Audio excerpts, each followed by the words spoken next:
There'll be no music. I was gonna do some music like the amazing Lucas does, where we dance while we come in, but I don't want to get copy striked on a live stream. We are live. Nate, welcome again. Thank you. Thanks for having me. I'm excited because we have some very, very interesting stuff to talk about today. It's going to be good. It's going to be amazing. People were asking for you to come back. Well, come back. Like it's coming back. People were asking for us to do this again together because I think the last time was great. This time is going to be great. And we'll preface this. I'm going to do the same preface every time we do this. Not legal advice. We're going to be talking about serious subjects, but we're both decent people with reasonable senses of humor. And so there's going to be a light spirit to this, even though they're serious matters, and it's not to be taken as a sign of disrespect for the subject matter. No. With that said, Nate, what time is it in New York now? 9:01. Good. It's the same time here, so everything is good. we're at time zone, the same time zone, Eastern Standard Time. I think this is going to turn into something we do regularly. If not, we're going to get syndicated by Fox, or I don't want to say Fox. That's the first one that comes to mind, but Fox News. It'll be syndicated legal analysis that people actually watch and understand. Well, Fox News has the war going on at Fox News, though, so it's interesting to see because, the morning guys hate the evening guys. It's like, what the hell's going on over there? I did notice that there are two diverging themes of coverage at Fox, whereas there's one consistent theme at the other MSM outlets. So let's just see what's again. The audio level is good. Mics are good. Everyone can hear us. Yeah, I think everybody's saying everything is good. Okay. Let's see what we got here. We got. I love this. I love this feature. We got Clams McGee says, "Hey, booyah." We got Jack Maloney who says, "Video and sound is all good." Thank you. Life of Lucifer. That's an interesting name. Let's do this. Goldfish, French fries. We'll see if Goldfish puts up French fries again in 30 seconds because Goldfish have short memory spans. Call it freedom fries. Freedom fries. Josh Walker Vlogs. What's up, guys? Clams McGee. What's up? Anyone have explosive diarrhea? No, I don't. Nate raised his hand. All right, and now there are too many already to go through with the comments. Okay, subject matter for tonight. You know what? Before that, 2 minutes and 30 seconds in, anybody who is not into live streams, this is not going to be the same pace. It's not going to be the same energy. It might be the same energy, but it's a different style than the standard video. So if you're not into live streams, you may or may not like this. We're going to do it because it's amazing. Oh, my God. Hold on. Someone just said, oh, my God, the volume is off. Please help. Okay, it's not us if that's you. JT. That's you, JT. That's not us. And I am going to speak faster today. I'm going to speak like I'm in court because sometimes you have to speak fast. So I'm going to be speaking very, very fast. Not because I'm on speed or anything. I'm not on any drugs. I'm going to be speaking very fast today. So. And incidentally, whoever thought someone had ever said I would be doing a live stream talking about law with another YouTuber that I met on YouTube on a Saturday night while my wife is graciously putting the kids to bed, I wouldn't have believed them. My wife is doing the same thing too. So you're 100% right. Okay, Goldfish. Okay, so I want to say we're going to get to the questions later when we get to the subject matter. What are your thoughts on Adam Schiff? I cannot trust the information he takes seriously when he's proven time and time again that he is a liar. We will get to all questions later. The subject matter for tonight. Number one, we'll do the whistleblower complaint. We'll talk about hearsay. We may assess Legal Eagle's most recent video on hearsay. If anyone hasn't seen it, it's in the link in one of my last videos, but whatever. And then we're going to do Amber Guyger, which is fascinating. And I was on live with Nate before we started this. And it's fascinating because there's stuff I don't know that Nate knows. And incidentally, Nate, when you first called me out on the Covington kids, and I watched your video, and then I said, I looked at the case law. I was like, oh, man, I'm going to nail him so bad. I'm going to go back and say that the case law that he was relying on was not on the merits. Oh, no, that the case law he was relying on was on the merits, but not on a summary motion to dismiss. Like, man, I'm going to nail it. I looked up one of the cases. It was on the summary motion to dismiss. Like, am I glad I didn't embarrass myself on the internet by moving too quickly? All that to say, Nate knows his stuff, and I do trust that Nate knows his stuff, and trust and verify. So we're going to start with the whistleblower complaint. And where do we start? I don't know what, you know what, it's just, if we start first about the major objections to the whistleblower complaint is that it's obviously it's hearsay, right? And that's what most of Trump has been saying that, and most of the conservatives have been saying that. And I would say today, as of today, I think maybe that objection is not as powerful because a lot of that stuff has been verified by Trump himself. He said, yeah, I had that phone call. Yeah, I asked for this. And his argument is now nothing is really wrong with that. I'm just looking in for corruption. So some of the aspects of the complaint, I think Trump has just admitted to himself. Some of the other aspects are still hearsay, but I think some of the major components. Would you agree with that or no? Yeah, no, absolutely. And so for anybody who doesn't know what we're talking about, this would be like a very funny place to find yourselves. The whistleblower complaint was a whistleblower complaint. It was something filed anonymously. We don't yet know who filed the whistleblower complaint. It seems to be potentially a CIA agent, if that's... Yes, yeah. One of the analysts, yeah. Who filed a whistleblower complaint, which is to denounce what they perceive to be potential criminal activity. For anyone who is... And the whistleblower complaint itself alleged that Trump engaged in a conversation with the Ukrainian president, Zelensky, which was something to the, a quid pro quo of a criminal nature in terms of pull up some dirt on Joe Biden or his son, look into CrowdStrike, look into the servers about the 2016 election. And while we're talking about it, or it came first, but let's talk about the aid coming to Ukraine, and then let's talk about these things that I want from you. Well, the aid was held up, right? The aid was held up. And then they had this conversation. And they're trying to say there's a quid pro quo. I'll give you the aid if you do these things I demanded. So this whistleblower complaint comes out relatively recently, and mainstream media moves with it to the effect that it's an impeachable offense, high crimes and misdemeanors. And then the whistleblower complaint itself is something like 8 pages or 9 pages, and it has a number of elements in it, one of which is the conversation with the president. Others is... apparently the transcript or the manuscript or the summary of the conversation was placed on a higher security on internal servers than is traditional for presidential conversations. Half of that whistleblower complaint was about mainstream media news reporting on things that Rudolph Giuliani said. A part of it was on Rudolph Giuliani's involvement in all of this, which some people think is suspicious because why would the president's personal attorney be involved in things that are of national interest? So the whistleblower complaint is filed. The House of Representatives declares that they're going to hold, what do they call it? Impeachment inquiry? Yeah. Okay. And so now a lot of people have been correcting me on this because apparently I might have made a mistake where I said that the House, that there was to be a vote on the impeachment inquiry, but apparently there is no vote yet. Nothing's been submitted. Yeah, but you're correct because traditionally, like even for Bill Clinton and for all other impeachment inquiries, like even for Nixon, the House of Representatives voted to officially start an impeachment inquiry. But here, but there's no constitutional requirement that you have to have a vote.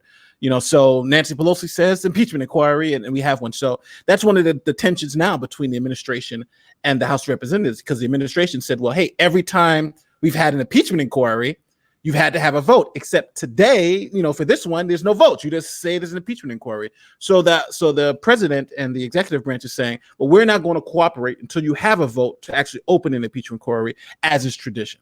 Okay, and now from what someone said to me, and I sort of understand it, the reason why they're asking for that is once a formal impeachment inquiry is opened, then the minority or the Republicans have some sort of subpoena power? I'm not sure. Maybe they do. I know the Democrats have subpoena power, but it's interesting because the subpoena power of the House of Representatives is really independent of the impeachment inquiry. Like when they give a subpoena, it's a subpoena. They may have, I think, a little bit more political cover, but still, a subpoena is a subpoena from the House of Representatives. So whether it's an impeachment inquiry or not, you still have to, you still can't just ignore a subpoena. But unfortunately, Trump is using that as his argument. Okay. And so no formal inquiry, but they're saying, well, there's no formal inquiry been opened, but it's sort of an unofficial inquiry declared by Pelosi that what does that mean? It's an official inquiry, but it's just like traditionally, the House of Representatives voted on this thing. Okay. This time they just didn't, and there's no requirement. They have to vote. Okay. So she's saying, well, there's no requirement and I can just name it. But then it's kind of like, really, that's really the argument here. But if there are going to be articles of impeachment submitted to the Senate for a vote, That has to be voted on. They still have to be voted on in the House of Representatives. Yes. That has to be voted on. Yeah. Okay. So you have the impeachment inquiry, which is informal but declared. Yes. There are going to be articles of impeachment approved to be submitted to the Senate. They still have to be approved by the majority of the House of Representatives. That's when the House of Representatives is acting like a grand jury. Okay. Do you know what the disgusting thing is? I think I know more about American politics than I do about Canadian government, I should say. The other day, my daughter told me that Trudeau had, in 2018, changed the lyrics to "O Canada," the national anthem, to be gender neutral. Instead of saying "in all thy sons command," it now says "in all our us command." Oh my God! And I don't know what I said. I said it's not possible. That never happened. And I had to Google it. And my 10-year-old daughter was right, and I didn't know that this happened. Oh my God! No, and I think I think I may have to do a video on that. Totally separate subject, but all I have to say is like I was looking into the impeachment process. There's a lot of stuff I don't understand, but I think I got like 20% of the basics reasonably understood. Well, two things. First, let me go back to one thing. For those of you that are like the whistleblower statute, the whistleblower procedures that are put in place now, that's actually a vestige of another impeachment, of Nixon's impeachment. Because back then, I remember, I wasn't even born then, but there was a undercover Deep Throat. That was the whistleblower back then who brought up all this information about Nixon and all that stuff, and which started his impeachment process. And what is interesting about this is that whistleblower was violating the law. That whistleblower wasn't a whistleblower. It was what do they call it when you divulge state secrets? I would say a leaker. He was a leaker. He was officially a leaker. But the thing is, he leaked something that was so good and was so it showed that the president was a criminal, that they said, well, we need to have some procedures in place. So if something like this was to happen, that person can come forward without, threat of being in prison for 20 years or whatever. And that's kind of how this whistleblower statute developed from that actually process. And it's funny how that now is the basis of the issues that we have now with the president. So, and this is the thing that the question that I've been asking myself, but I'm reluctant to ask it publicly because I don't want to get accused of partisanship one way or the other. But like, when does a whistleblower, and I'm putting it in quotes, become a leaker? Like, when is there undermining of normal functioning of government under the guise of whistleblowing, and where what would otherwise be leaks are treated as whistleblowing, and what is legitimate whistleblowing is treated as leaks, and people put in prison for legitimate whistleblowing, whereas what would otherwise be bona fide leaking are treated as whistleblowers. Well, but see, that's what I think the procedure was trying to develop. The procedure is that if you are a leaker leaks to the press, and that becomes public knowledge, and that was the problem. But a whistleblower files a formal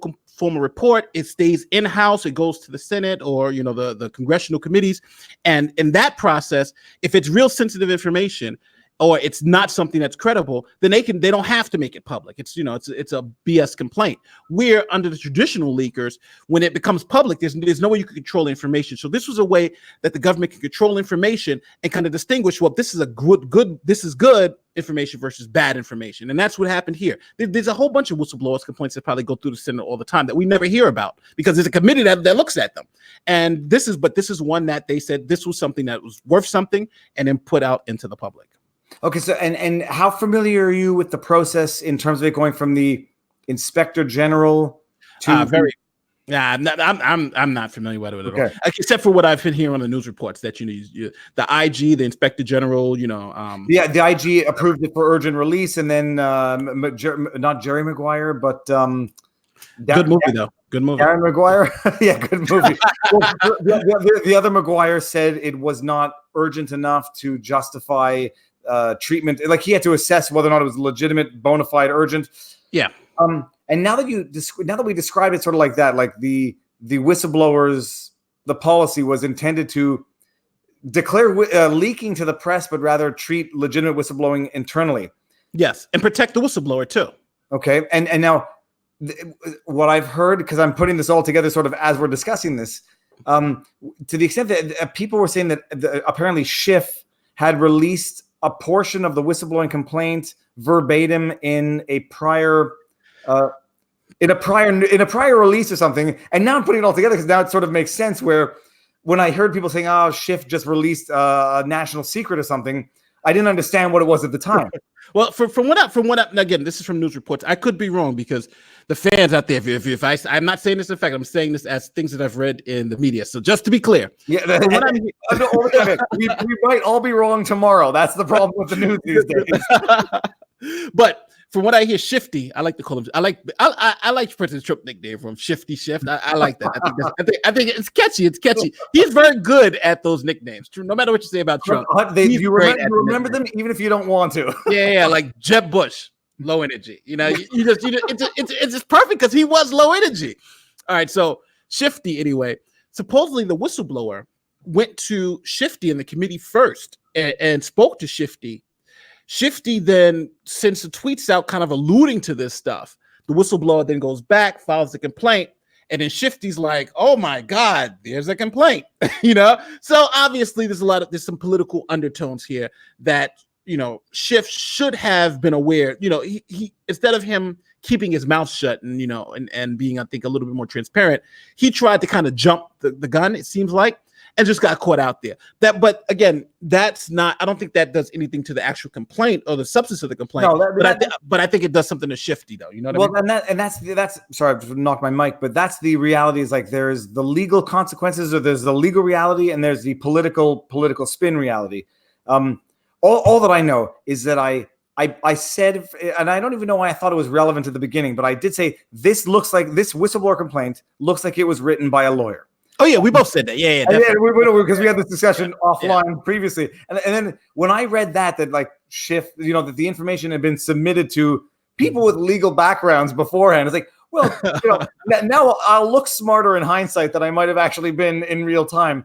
But okay, so they filed this whistleblower complaint, and we'll call it a whistleblower complaint, despite. Let me just see here. Incidentally, now that I realize how this function works, I'm going to bring up comments while we're talking just so people can read. But, we'll call it a whistleblower complaint, regardless of whether or not some people consider it to be leaking. Okay. That we have to, unfortunately, live by the terms as they currently stand. The whistleblower complaint alleges a bunch of stuff. Conversation with the Ukrainian president, which is tantamount to high treason or whatever, bribery, treason, high crimes and misdemeanors, quid pro quo. It alleges the upping the scrutiny of the transcript to a secure level that is not traditional, but having heard what Rice said afterwards, it seems that it might have been relatively standard procedure. It references articles to create context and references public tweets from Giuliani and et cetera, to present this narrative that Trump and his personal lawyer were abusing of his position in office to obtain personal favors from the Ukraine, to dig up dirt on Joe Biden and other stuff. Where was I going with that? The hearsay aspect. Okay, so at first, everyone and Lindsey Graham and people are commenting, and myself as well. I was like, okay, it's all hearsay, but we weren't saying, I suspect a lot of us weren't saying hearsay as in to invalidate the complaint, but rather just to assess what I call now, what is under Canadian law, I suspect it's the same in the U.S., the probative value of the complaint. Yes. Prior to certain elements being corroborated. So let's deal with that, the hearsay aspect of this. Now that was my after I watched Legal's video, I think he did a fantastic job of explaining hearsay and what his objections were to Lindsey Graham and the conservatives saying that this was a hearsay complaint. But I think, and I'm trying to find the right word to use. I think he gave us enough information to understand hearsay, but I think he built up a kind of a straw man and then defeated that straw man in a beautiful way. But he didn't really handle the objection that I think Lindsey Graham and the other conservatives were making when they said this was hearsay, because hearsay, from my understanding, it's all about the trustworthiness of the statement, right? If it's an out-of-court statement or for the truth of the matter asserted, but all the exceptions for the hearsay, the 23 exceptions under 80, I think it's 803 C for the Federal Rules of Evidence, have to do with, is this statement traditionally trustworthy? For instance, a dying declaration. If someone shoots me and the police come and I'm about to die and I say, John killed me, that the trustworthiness of that statement seems to be inherent, because who's going to lie at that particular moment? Or let's say excited utterance, where something explosive happens and I think, oh my God, it's John that just shot that guy. I'm definitely, most people aren't lying if they don't have time to kind of figure it out. You're just saying what you actually see. And that is when you traditionally say something about hearsay. When you traditionally say something is hearsay, you're saying it in a sense to say that this statement is unreliable or untrustworthy. Well, I'm saying, yes, untrustworthy until, maybe you can have some other verification, some other way to understand whether it's trustworthy or not. And the more hearsay you have, the less untrustworthy, because it becomes a telephone game. Like usually when I'm there, when I was teaching, that's what we saw, the example we used to always say, it's a telephone game. I tell you, you tell someone else, the more levels of hearsay, the less trustworthy the statement is. It's something simple. And I think what Legal did in his video, which I think was brilliant, but what I think he did, he underplayed the trustworthy element of it to try to build up the narrative of the cross-examination element of it. Go ahead. So that's interesting. And now I'm going to try to find the link that you sent me of the federal judge explaining hearsay. And I sort of think this is the play that everyone is doing on the hearsay aspect, is no one, especially on a whistleblower complaint where we're not talking about evidence before a judge in terms of admissibility for the purposes of conviction. Right now we're talking about a hearsay complaint, which is not in front of a judge, and so the hearsay aspect of it is not determinate. It's relevant, but not determinate. And I don't think many people, when they were saying it's hearsay, were saying it with the purpose of saying this whistleblower complaint is inadmissible, chuck it in the garbage. Most people were just saying, okay, it is what it is. He's relaying to us what 6 to 12 other people told him and his understanding of that. And then when Legal did his video on hearsay, he says, yes, of course it's hearsay, but here are 23 exceptions as to why hearsay is admissible. And what you had sent me, which was interesting, it said, yeah, all of those exceptions to hearsay under American law are based on the presumption of reliability of the statement. Exactly. Which, with respect to the whistleblower complaint, if one is making that assumption, well, that's a big ass assumption to make. It's like, okay, the whistleblower complaint is reliable, and maybe people will because it's a CIA agent, and why would they lie, et cetera, et cetera. And I guess at the end of the day, it doesn't matter because it is hearsay.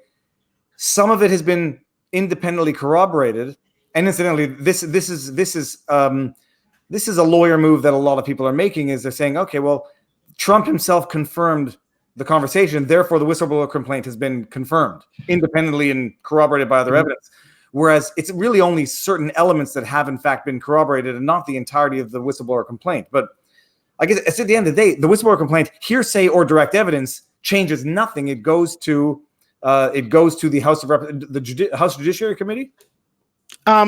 Yes, I think it goes the Intelligence Committee. Intelligence Committee. So it goes, and then it's subsequently going to be assessed independently and whether or not the evidence is going to be corroborated. But it was interesting. I know Canadian law, I know Canadian civil law, I know the criminal law because I studied it but never practiced it. But like hearsay is generally inadmissible, and the admissibility is under exceptional circumstances due to impossibility or due to similar exceptions like spontaneous statements that can be used against somebody. But no, generally speaking, it's inadmissible. If you have a better witness, call the better witness. So if this whistleblower knows of 6 or 12 other people, at some point, there better be 6 or 12 other people who are going to come in and say what they said to this guy, who he said what they said to him. Otherwise, I imagine it fizzles out. But but there are a couple of things, like a couple of points that I just wanted to make about this hearsay, the hearsay argument that was presented by Legal. The first thing is that he appealed to the federal rules of evidence, which is fine, but those would have to be litigated, especially the hearsay within hearsay. You can say these fit into these exceptions, but they would have to be arguments put forward.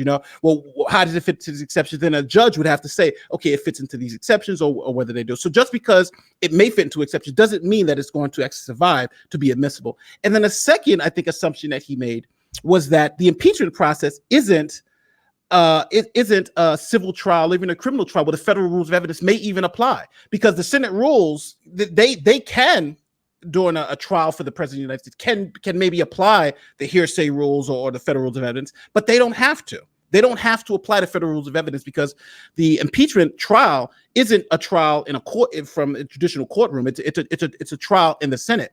And for instance, if there were any rulings made by the Chief Justice is the presiding officer in an impeachment inquiry, if the Senate, if he makes a ruling and the senators don't like it, they can overrule that ruling with the majority vote. So even in his assumption that they're going to be applying the federal rules of evidence, that's an assumption that more than likely may not even be available in impeachment trial of the president. And so go ahead. From the 20% of impeachment law that I understand, I did understand that the Senate in an impeachment hearing vote make their own rules. Yes, they can. Like, I'm assuming they can either accept to use the federal rules of evidence, because what happens is an impeachment trial of the president, the Chief Justice of the Supreme Court is the presiding officer, and what he does is that he comes and he puts and he makes his rulings. This is hearsay, it's inadmissible or whatever. The senators themselves, the jurors, can then take a vote and overrule his, and say, okay, we want to hear that anyway. They can also vote and assume that we're going to take that we're going to use the federal rules of evidence for procedurally, so we can go through our trial. They can do that, but again, they can the senators who are sitting in judgment can also overrule any of those rulings. So his assumption that the federal rules of evidence would even apply to this complaint if it's in the Senate trial, I think is an assumption that's unwarranted, unless you can show that they are definitely going to apply the federal rules of evidence in this particular case. That's that's an interesting point that I had never actually understood right up until now, is that there's no reason to assume that the federal rules of evidence are going to apply to a civil impeachment process before the Senate, who adopts their own rules of conduct during the process. Yes, it's like saying that the House of Representatives are going to use all the tools that the grand juries use in federal grand juries to impeach the president, which that's not the case. It's a totally separate process, and so is the impeachment trial is a whole separate process. So even though it's like having a trial, a grand jury and a regular jury, but it's not. It's analogous, but they don't have to use the same rules. And just like the House of Representatives aren't using the same rules as a grand jury would use.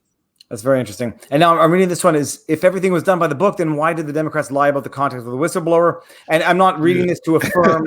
I'm not reading this to affirm the truthfulness of the comment.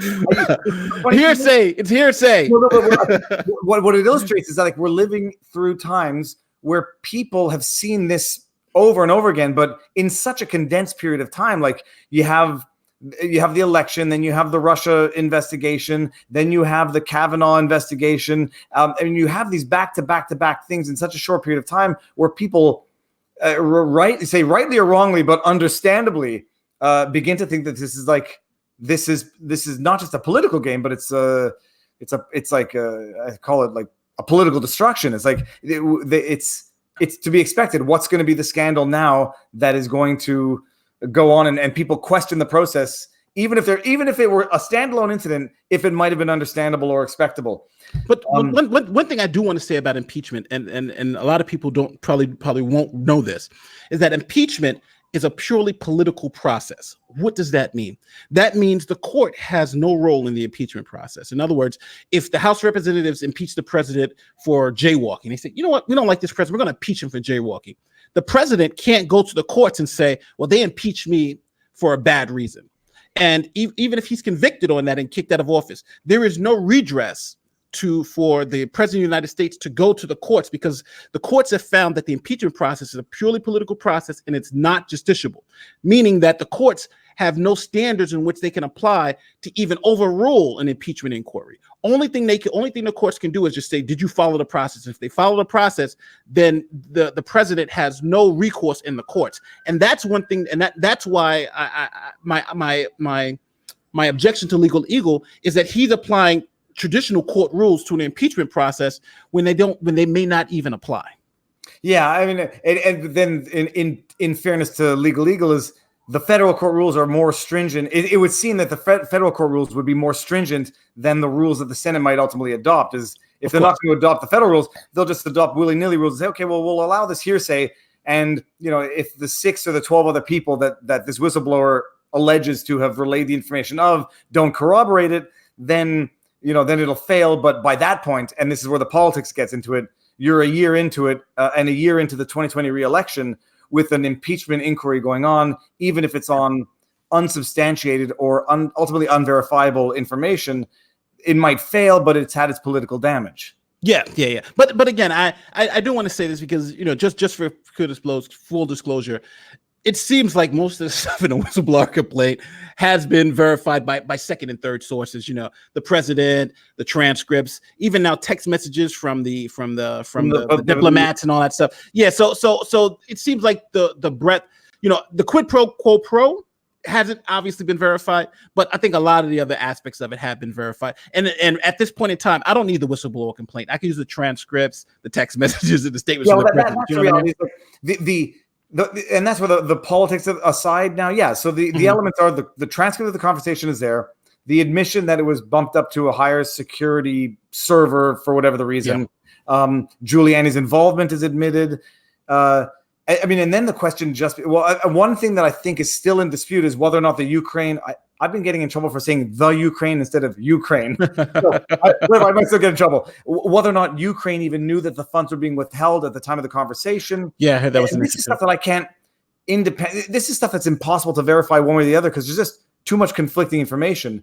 But apparently, the consensus seems to be now that Ukraine was not even aware that the military aid was being withheld at the time of the conversation. They only found out 3 weeks later. So tough to have a quid pro quo. The other flip side is everybody's saying like everything in politics is a quid pro quo.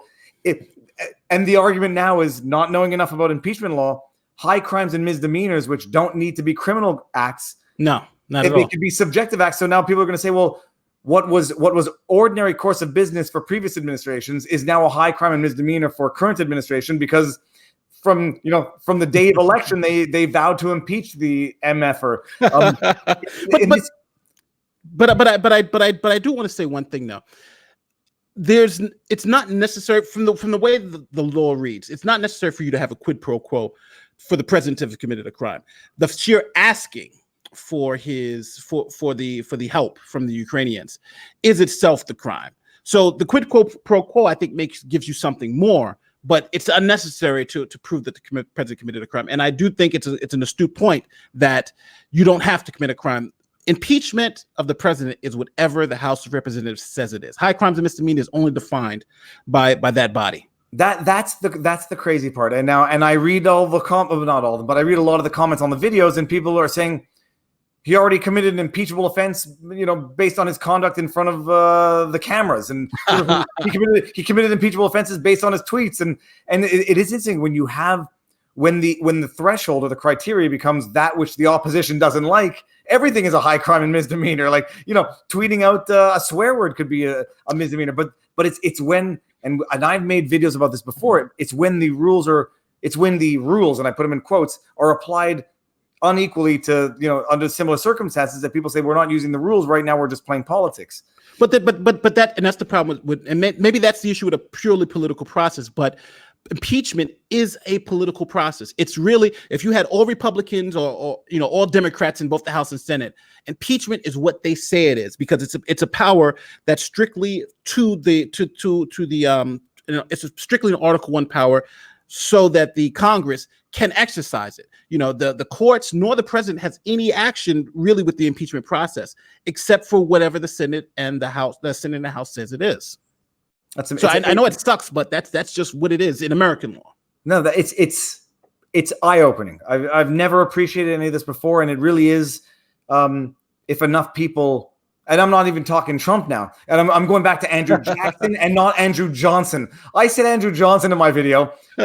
Lucky for me, I didn't even know that Andrew Johnson was another president of the United States. I know an Andrew Johnson. It just slipped out of my mouth, but it was Andrew Jackson who was impeached and was spared by one vote. One vote, yeah. One vote. Mind-blowing. Like, if enough people hate the president, and enough people on both sides, they'll just get him out. And I don't know what society was like at that point. I don't know what the public knowledge was. I don't know how quickly the impeachment of the president spread from Washington to every state across the country. It might have taken weeks before anybody knew. And by that time, what are they going to do? Now, I have a feeling there would be a backlash that would be,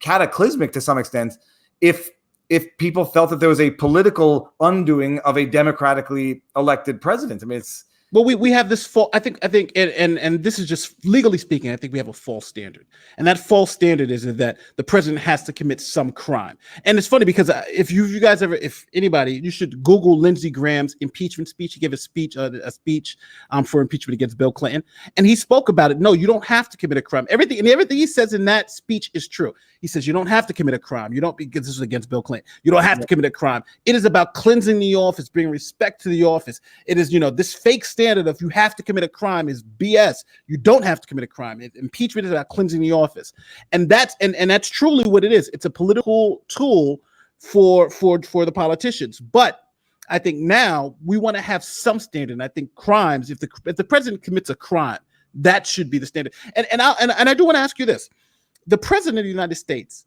has been named as an unindicted co-conspirator with his previous lawyer in the Southern District of New York. He was actually named when he was being sentenced as an unindicted co-conspirator. That's as close to committing a crime as you can be charged with as president without actually being indicted. Like if that was me, I would have been indicted. So I think if you don't impeach him for that, then I think this is just another layer of BS. You know what I mean?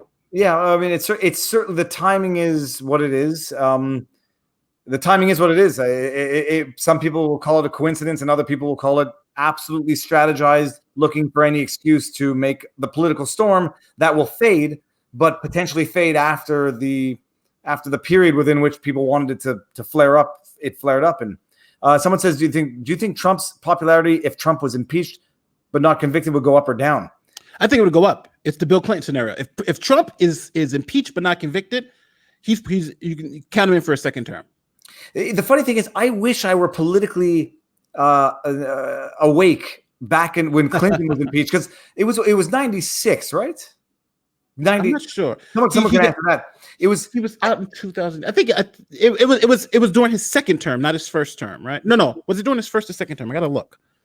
Either way, I was old enough to remember to understand what the allegations were, and I won't get into the details, but the cigars, I was old enough to know, but not old enough to know, so to speak.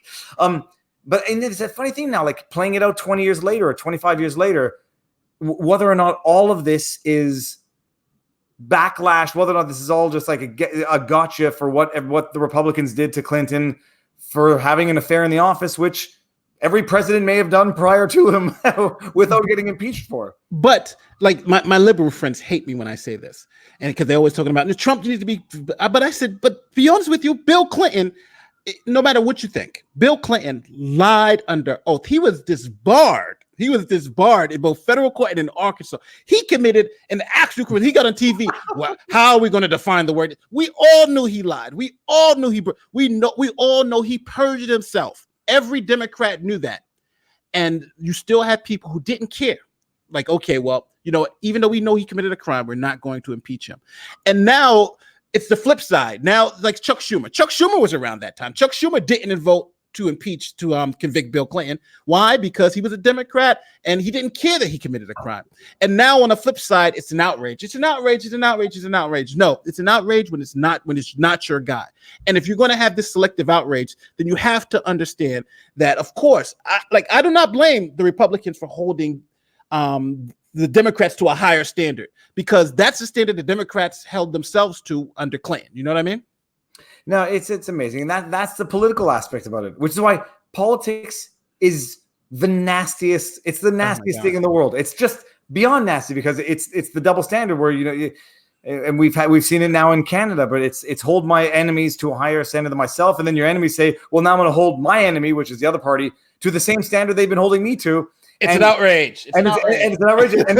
And you can't possibly compromise, because the partisan divide beneath them doesn't want the compromise. Like, look what they did to us back then. We're going to do it twofold. And then everybody just like, it's crazy. It's actually crazy. At least one thing, Trump hasn't been caught on tape. Bill Clinton was caught on tape lying. He was caught on tape. Any deposition lying. So, but that's the other thing. It's like everybody says the argument is that everybody says Trump lies on a daily basis, and then you have all these articles like 31 lies from Trump's most recent speech. It's not under oath. It's not under oath. Well, the other thing is this. I have my theory. saying something wrong is not saying a lie, because a lie means you know or are saying something with disregard for the truth versus just being wrong or saying something stupid. Well, that's amazing. Okay, so now the whistleblower complaint is out there now. They're doing the inquiry.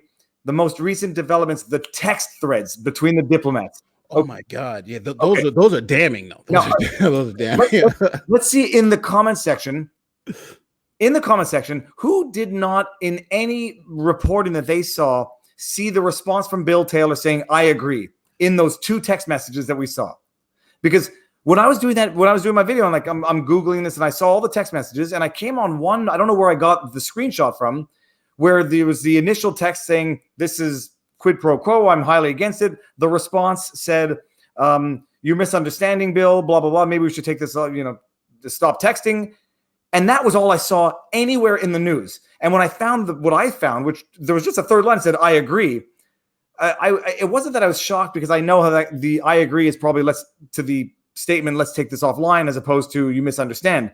But it was ambiguous enough that, it was convenient to have been omitted from any reporting that anyone else saw. So I'm just wondering if anyone else saw that "I agree" response from Bill Taylor. But so those texts, Nate, we're both lawyers. We know what the CYA texts are. We know what we know what the spurned lover texts are. Bill Taylor's text, where he says it's crazy to do this quid pro quo during an election season. I mean, first of all, how do you read it? Well, I read the text. I'm not sure the names, but I read the first text, the one where he says, "I think it's crazy that we're going to hold up these funds for a political purpose." Blah, blah, blah, blah. That I thought was damning.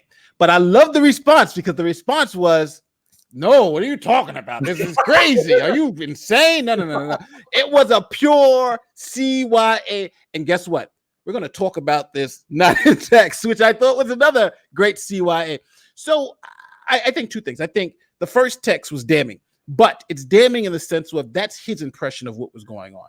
And if the response was something different, then I think you may have something more damaging. But since the response was so CYA, that inference, then now you have to make a leap. Now you have to say, okay, that this was that. And without the confirmation of the second person, this is, then I think it's less damning, but I still think it's damning enough that somebody in the administration thought that. But I don't think it's damning enough where it says it was an obvious quid pro quo, because the other person didn't confirm that. No, and outright denied it. But outright denied it. So this is the thing. When I first read the text, I thought it was 12:38. I thought it was in the afternoon, and the response was at 5:00 in the afternoon, which is why in my video I said, "Oh, maybe they went to a meeting or something, or there was no rush to act." It was 12:30 at night, and the response was at 5:30 in the morning, and people were rightly saying, like, "Yeah, dude, diplomats get to sleep." He's sleeping, yeah. But now, as a litigator, if I'm the cross-examining Bill, I think his name was Bill Taylor. Is that what we said? Yeah, I think you said his name is Bill Taylor. Bill Taylor. Sure. If I'm cross-examining him, it's like, okay, dude, you're going to qualify it as a quid pro quo. Why are you writing text at 12:30 at night?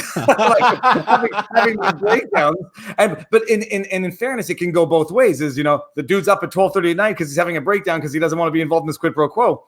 But then then the people are saying, I don't know what people mean by an Obama holdover as a diplomat. That's where I sort of lose. Yeah, that what happens is that generally when the new president comes in, all those diplomats they submit their resignation, and if the president doesn't accept it, they continue on with their role until the president accepts their resignation and then appoints someone else, and that person has to be like appointed, not confirmed by the Senate. But an Obama holdover is just somebody who Trump just said, okay, just let him keep his job. Maybe they were somebody who's apolitical. Like sometimes you have those State Department people who are career people, so they're really apolitical and they're just doing such a good job. You'll say, well, I'm just going to let this person continue to be, in this role, even though he was under a Democratic president. It happens a lot of times with the FBI. Like you'll see FBI directors like James, what's his name? Comey. Not Comey. Well, either Comey. Yeah, Comey. You serve under a Republican president, then a Democratic. You serve under like Obama, then a Republican holds him over. Same thing with what's the other gentleman? The other guy's name before him? The one who investigated Trump. Now my mind is going blank. Robert Mueller. Robert Mueller was a Bush. He was appointed by Bush and then served under Obama because he was a Bush holdover because nobody wanted to change the court, and he was doing such a great job that you just said, okay, we're going to keep him. Okay, so that's amazing. So appointed by, so people are going to impute partisan politics and knowing this is the other problem about the boy, the boy who cried wolf, is that when you know that there's an underlying goal to impeach at all, say at all costs, but an underlying objective to impeach, and it's sort of what's the word? Encourages people who may be on the fence. My wife is looking for a key to the car. Marion, I'm doing a live stream. This is very embarrassing. Hi. I have the car key. It should be on the front. If you can't find it, give me 5 more minutes. Where you know that this is the objective, and it might incite or encourage people who are on the fence to, play politics. And you can read that text. I read that text in one of two ways. Either he, let's say one of three ways. Either that was his genuine opinion and he needed to be corrected. Either it was a total insincere opinion put out there to create this narrative for whatever the reason. What's the third one?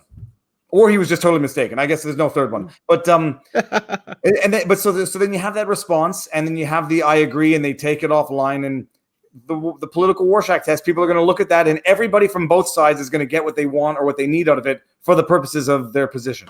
but it's interesting because I would say that text message shows his state of mind, what he believed was going on. Now it may not be the case, but at least it shows something. You know what I mean? Yeah, no, absolutely. And now I'm just reading this. I'm really pissed about legal. He's still not mentioning Biden's son. Okay. Collective knowledge of the internet. A lot of people are saying that I was biased for focusing on Biden's son. Oh. It was tongue in cheek in terms of the focusing on the Biden son, because that wasn't the crux of my argument for bias. My argument for bias was not understanding the other side as to why the transcript was placed on a more secure server. That was just not looking for legitimate explanations from the other side. But Biden's son, a lot of people are saying that the investigation was closed by the Ukrainian government. My understanding was the investigation was suspended and not formally closed. And a lot of people are saying that, Biden's son corruption has nothing to do with Trump's impeachable offenses, which is 100% true, period. But then other people are saying, well, if we're going to investigate one person's corruption for 2 years under Mueller and then another one, then let's investigate everybody's. But they don't do that, and that's politics. But what is the bottom line on Biden's son, the investigation that the Ukraine was carrying out into the energy company, which was called? Someone's going to get it in the comment section before I can get it. It's Burisma, something with a B, right? Burisma. So what do you know what the status was? I mean, does anybody here know what the status was? Was the investigation suspended, ended, concluded, or put on hold? From my understanding of the timeline, it was supposed to be dormant. There was this first. They were investigated. Then you had this corrupt prosecutor who wasn't prosecuting corruption. Yeah, and he was the one that the European Union, the European Union, all the allies, everybody was saying he has to go because he's not. But he wasn't the person actually investigating the Bidens, right? It was the guy before him, and everybody said he has to go, and Biden said he has to go too. And now Trump is saying this guy who wasn't investigating the Bidens, who Biden said had to go, was in some way investigating his son. But at that point in time, everybody agreed that the investigation was dormant at that time, so he wasn't really investigating. So it seems like, well, that's what I understand. It wasn't closed, but it was still open. It wasn't closed. He wasn't exonerated. Not that the investigation should exonerate, but he was not incriminated. The investigation was not terminated. It was dormant or suspended. That was my understanding as well. So let's just see here 1 second. Goldfish says the prosecutor that everyone is claiming is corrupt signed an affidavit that he was fired for investigating Hunter Biden, who was pressured by Joe Biden. Incidentally, Goldfish, and just this is a nonpartisan statement that I'm going to make. This is just human nature projection. Whenever when they're saying the prosecutor was fired for not prosecuting corruption strongly enough, I have these lawyer hairs on my back. I don't have any hairs on my back, but I have these lawyer senses that start tingling. That sounds like a whole lot of pooey to me. And when anybody tries to make a noble justification for their act on both sides, and I can give examples, I'm very suspicious to that. So I am very skeptical that any prosecutor was fired for not doing their job properly, or that the U.S. is. I mean, I'm very skeptical about that in general, and that's not partisan because it's like both sides. I'm sort of skeptical as to why they were trying to get one prosecutor back on the investigation in and of itself. It's like, you know who your boys are in an investigation. But okay, but don't forget, there were even Republican senators who were calling for this guy to be fired too. Like, it wasn't just Joe Biden; it was some Republican senators. Again, it was the European Union, France, England. And matter of fact, there were funds from Europe that were being held up because they wanted him fired. Like the Europeans were really putting pressure on the Ukrainians to let this guy go. That sounds like a quid pro quo. That is a bit quick, but it's good when you're the European Union. No, it's it. So some all quid pro. What is it? Some all quid pro quos are equal, but some are more equal than others. Okay, that's amazing. So what have we not touched on the whistleblower? I mean, that's where we're at now. That's where we're at now. Well, we just got to see how it plays out, because right now it seems like this, there's still a lot of fire into here, but it's really going to become whether the Republicans, turn on Trump. If they say there's nothing here, then there's really nothing here. And if Trump, and again, if this goes to the Senate and Trump is, not convicted, I think this is a win for Trump. But I do think he's nervous. I think Trump is a little nervous about it. Viva Frei, it's not that he was fired. It's he received pressure, and upon hiring a new attorney general, why didn't they reopen the case? Answer pressure from America. Interesting. Anyways, so there's the political side, there's the legal side. It is very interesting. It's just that it's the filthy backstabbing game of politics people. It keeps good people out of politics to see what happens to people in politics. Nate hasn't explained. Oh, sorry, that's the wrong one. You can pull the transcripts of Jess. Okay, sorry, wrong one here. Nate hasn't explained how the transcript and text make Trump look bad. Well, incidentally, we're not personalizing any discussion here. It's not about Nate or anything. The text. I mean, Nate, you can present how they may be used against Trump as to how Trump may use them in his defense. Yeah, I would say it's really about what Trump's mental state or what his intent was with the statement. And Trump can say, hey, I was just talking about corruption in general. Before I give over this money, I wanted to make sure they were doing something real about corruption. It wasn't just about the Bidens, it was about corruption in general. And that seems to be the statement that he's making now. But, the other people, even some Republicans now, are saying it looks bad because it does seem like, we held the money. I'm telling you to look at Joe Biden, and then, as a condition of giving you this money. So, it really depends on what political sphere you're looking at it from. Some people are going to say, well, this is, I wouldn't want to give somebody money who's corrupt. And then the other side is going to say, well, we needed to give them this money against Russia. And, this was already appropriated and you didn't have any business in holding it. So I think it depends on the sphere you're looking at it from. And specifically with respect to the text, having any diplomat put pen to paper, for whatever the reason, you can impute sabotage to Bill Taylor, but having any diplomat say this quid pro quo is crazy during an election cycle or for the purpose of an election, my problem is I think if that's what he truly thought, I think it's reckless for him to even put that in the text, which is why that's horrible. Which is why I would be suspicious of anybody writing that type of text. That's sort of like throwing someone under the bus to cover themselves. But then even if that's the case, then people are going to say that that's one of those types of self-incriminating statements that then holds weight to criticize Trump for, like. Even one of the diplomats says this is crazy to do for the purpose of an election. Agree. Go for it. But if we're honestly being skeptical about that, think about this. You have a career State Department official, career diplomat. He knows that he's on a government phone, right? And all these text messages are going to be preserved for the Government Records Act. And you say something like that is highly incriminating. It would be hard for me as a prosecutor to believe that you said that just by, that this was just something you said by accident. You know what I'm saying? It just doesn't pass the laugh test. You know what I mean? I mean, that was my first reaction. Is like, I'm not that stupid. If I thought I was involved in that, I would pick up a phone. I mean, even then I'd be nervous that someone's recording the conversation. But like, I did say that that's it doesn't seem like from a very cynical perspective, that doesn't seem like a cover your ass text to me. That seems like it almost seems like sabotage, but people are going to accuse me of like interpreting that in my own bias. I just like it's not a normal text for someone to write, especially if they believe what they were writing. I mean, that would be a conversation you would have in person at a coffee shop. But let me throw the other side. Peter Strzok Peter Strzok. Remember all those text messages they were putting on government phones? It is to a lover that he didn't think would ever see the light of day. This is another one in the course of business, but that's true. I think we just got our first super chat from Charlie Harris. If this is not the first super chat, someone correct me because I'm in StreamYard and not in YouTube, so I don't see it as clearly as I think I should. From Charlie, the Diplomat makes it sound like quid pro quos are perfectly normal outside of election season. It's a fair point. It's like, yeah, the quid pro quos are fine, just not during election season, which is also fair, which is also, someone who's new to politics might not know the rules of the game. Like, just don't do it a year before or a year after. It's crazy. Now, incidentally, by the way, if anybody sees what I'm drinking out of this little thing, it's not going to turn into a Nick Recchietta live stream. If anybody doesn't know who Nick Recchietta is, watch one of his live streams. You'll see what they turn into. This was my 40th birthday present, and I still have some of it left, so I'm enjoying it tonight.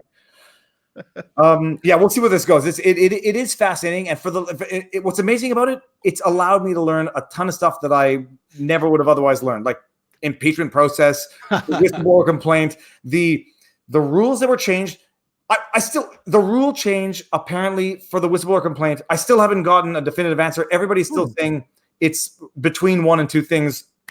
The rules were changed to allow hearsay evidence contemporaneously with the filing of the whistleblower complaint.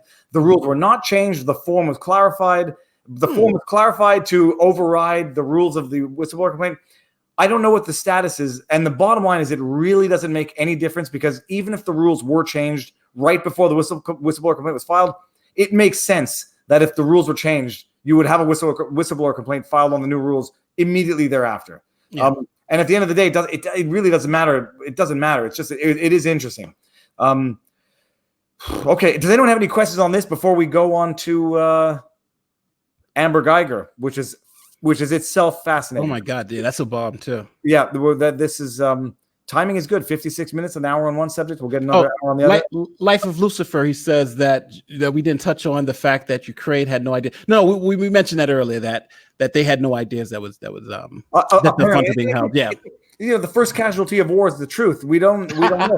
Apparently, they did not know that it was suspended on the call. They found out 3 weeks later.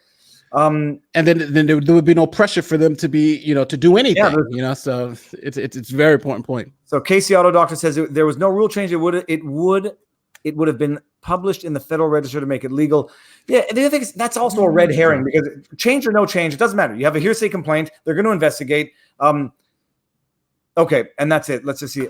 I just subscribed to Nate's channel. Glad you two met up. This is Sean Clement. Yeah. The internet has been good for me. I've met people that I would have never met, Nate being one of them, and someone else who he knows I'm thinking of that I won't mention, but it's fantastic to be able to meet people that you would have otherwise never met. Let's see what this is. Viva, did y'all talk about how the whistleblower went to Schiff's committee first? Yeah, we touched on that first. And I say that makes me look like a very smart person because I said that whistleblower complaint was drafted or reviewed by an attorney. Yes, it was drafted like you called it.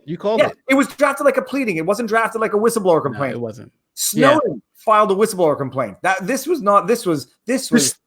Did Snowden actually file a whistleblower complaint? I don't know. I don't know if he's a leaker.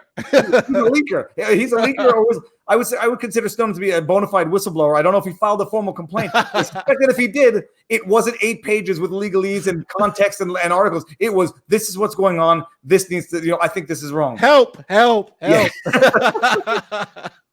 Oh boy. Okay. Yeah. So Mark Carleon says I just qualified as a whistleblower. Oh, we got Jose Vigili's in the house. Hello, Viva, with many hands. Okay, now, so that's it. If anyone has any questions, you got about 45 seconds to get them out if we didn't touch it. Let's talk. Let's do Amber Guyger. This is amazing. Amazing. The law behind this is amazing. I don't want to sound, and like I said, I don't want to sound insensitive because we're talking about these tremendously tragic events. The law behind it and the procedure is eye-opening and shocking. Now, the amazing Lucas did a few videos on this. Yes, for anybody who watched this, amazing very Lucas, good, amazing, and instantly offers an insight that I would have never thought of. I'm not about I'm not into the jumping, the pouncing when someone's down. And Amber Guyger, she needed to go to jail. It was just a question for what's how long? Yeah, how long and what's fair given the mistake, which we'll get we'll get into it, but the mistake is reckless and unforgivable in a legal sense. But Amazing Lucas thought something interesting. Like, if a trained police officer's reaction is to react like that, what does it say about what she did on the job for the first 4 years of her career? Which I never even thought of. And then when I hear him say that, it's like, damn, that's a good point. Like, this person was law enforcement who reacted like this on her own when she was off when she got home one day. What does she do on the job? Okay. So I mean, imagine everybody's familiar with Amber Guyger because a lot of people were asking us to do it. What was she charged with?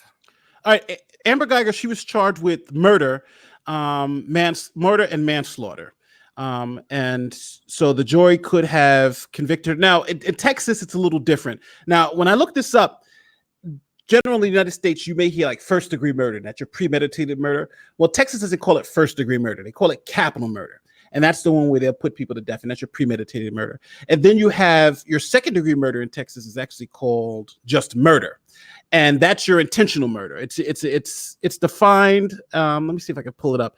It's defined as intentionally or knowingly taking someone's life, or when you intend to commit an act that is clearly extremely dangerous to human life and in effect causes the death of another person. So that's your second degree murder. And that's the one that she was ultimately convicted for. And you can get between 5 and 99 years in prison.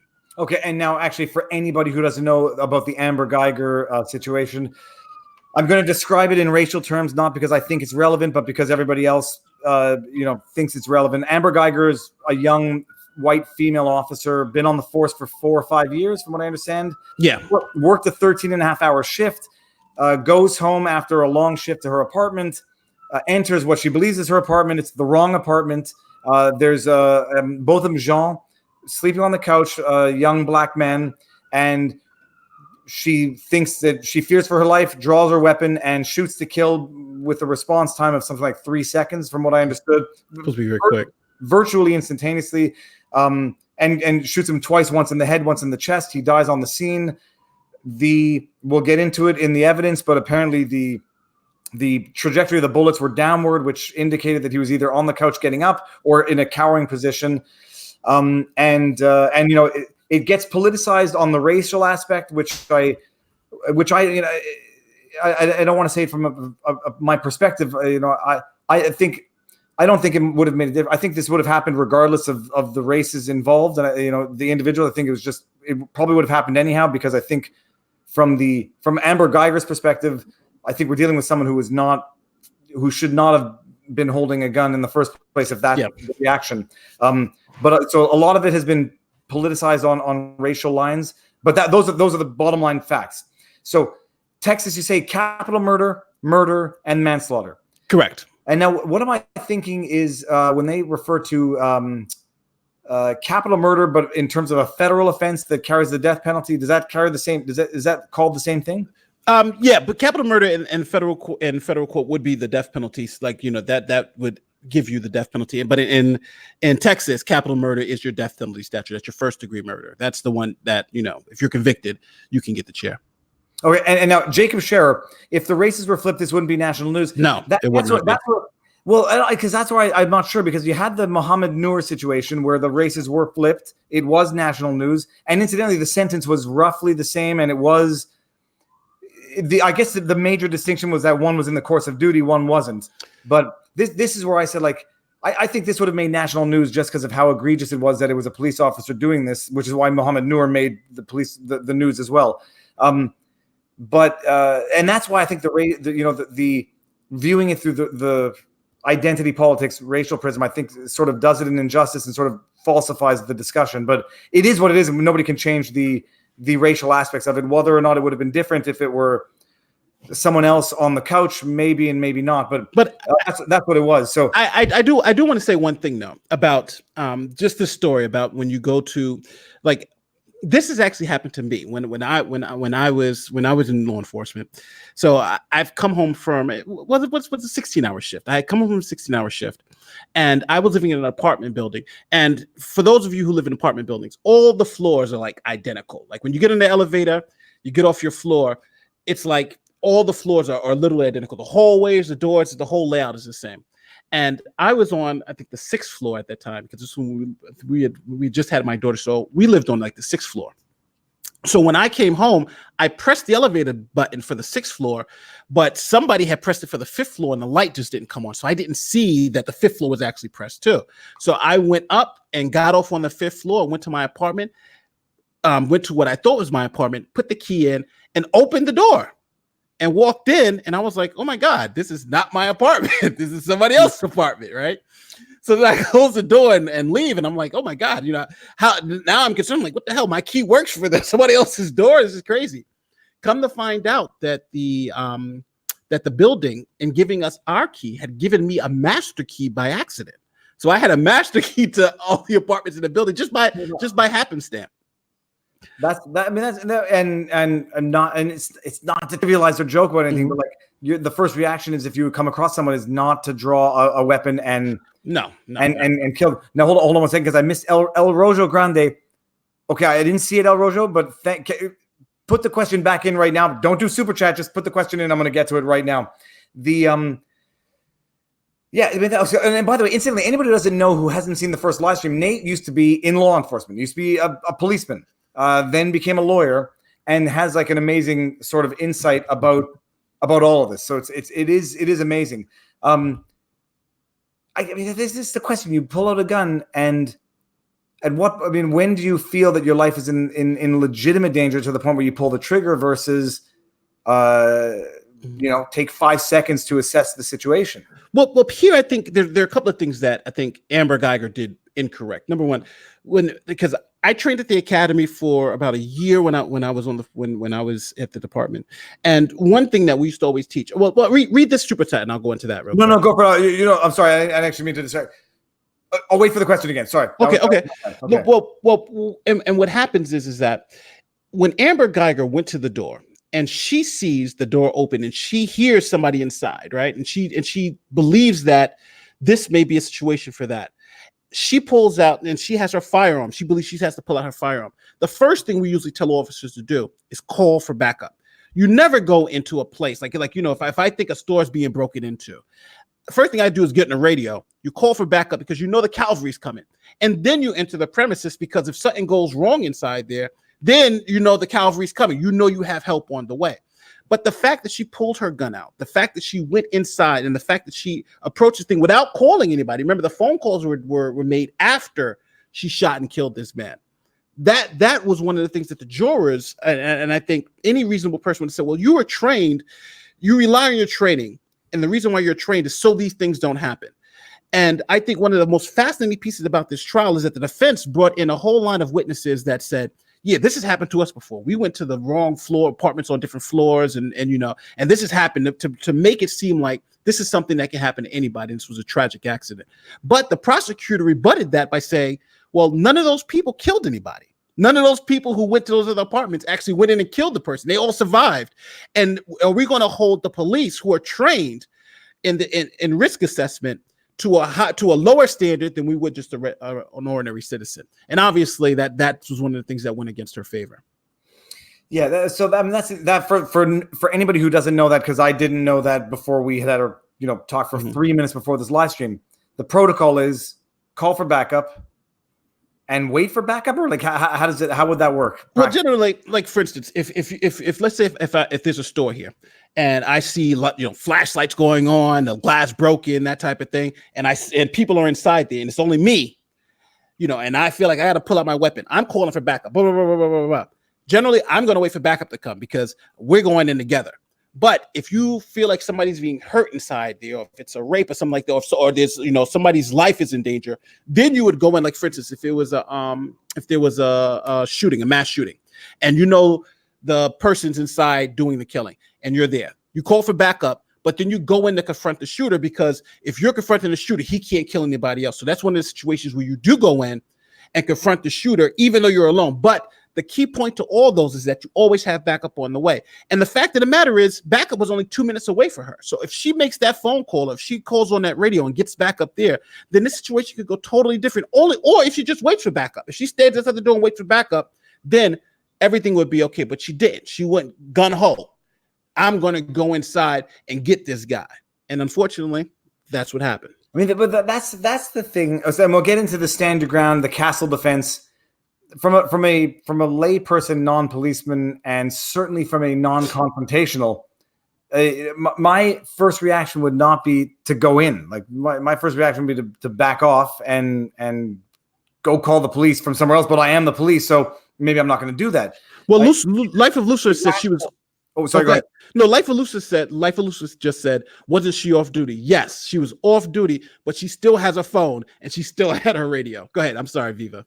No, that was it. It seems like it seems like an absolutely irrational response. It seems like an absolutely irrational response to potentially even attempt to justify what happened. And then the question is, like we saw the aftermath of the body cam where she's crying and said, "I didn't mean to do it," and you can feel bad, but it's like it is. And someone made the comment, it's like sort of like drunk driving, killing someone. It's like you can feel bad, and it actually just brought me back to that horrible video of the sister that killed her sister in the car accident and was live streaming it on Instagram. Yeah. And you know that they didn't mean to do it, but it's it's beyond reckless. It's beyond legally defensible. That's what it is. But now a lot of people were talking about the castle defense that was raised and stand your ground. So I mean, explain that, because a lot of people are probably not going to know what that is. All right. There's a couple of people in the chat ask me why am I hiding my eyes, but that's because I'm blind in one eye. So just so everybody knows, I'm not trying to be. And I don't want to start off a live chat with that. But from our first live stream, you explain that. But I don't want to try to. I don't want to look like we're sort of. What's the word I'm looking for? Trivial. What's the word? Capitalizing or something. Like, hey, look at Nate's eye. Oh my God, objectifying you. I don't want to look like anyone's objectifying. But yeah, so that's. No, but a couple of people ask so. But all right, so in law, the castle doctrine is a doctrine which allows you to use deadly physical force to protect your home. It's off the principle that a man's home is his castle. So if someone tries to invade your home and you're there, you can use deadly physical force to stop that person from invading your home. Now, generally, like for stand your ground law, is a little bit different, where it takes the castle doctrine and just kind of place it to your own person. In some states, like in New York, you have you have a duty to retreat. So if someone's being the aggressor, you have a gun. The first thing you have to do is retreat before you can use deadly physical force. You have to show that you tried to retreat. Now, if you retreat back into a wall and there's nowhere to go, then the law allows you to be justified by using deadly physical force. But some states have stand your ground laws where you don't have to retreat. If somebody comes at you and starts attacking you or makes an aggressive move to you, you can then apply deadly physical force to stop that person. So there is that difference there. But here with the castle doctrine, it's very interesting because the castle doctrine allows you to protect your home. So there are two aspects of it that were employed. The first aspect is, was Amber Guyger in her house? Now, there's a principle of law called mistaken fact, where if you reasonably make a mistake of a fact, then the jury can accept that and still hold you and still let the castle doctrine apply. So if Amber Guyger was mistaken and her mistake was reasonable, that she was in her own home, then she could use the castle doctrine under mistaken fact. I thought I was in my own home. So because I made that mistake, I could then, kill this man, even though I happen to be in his home.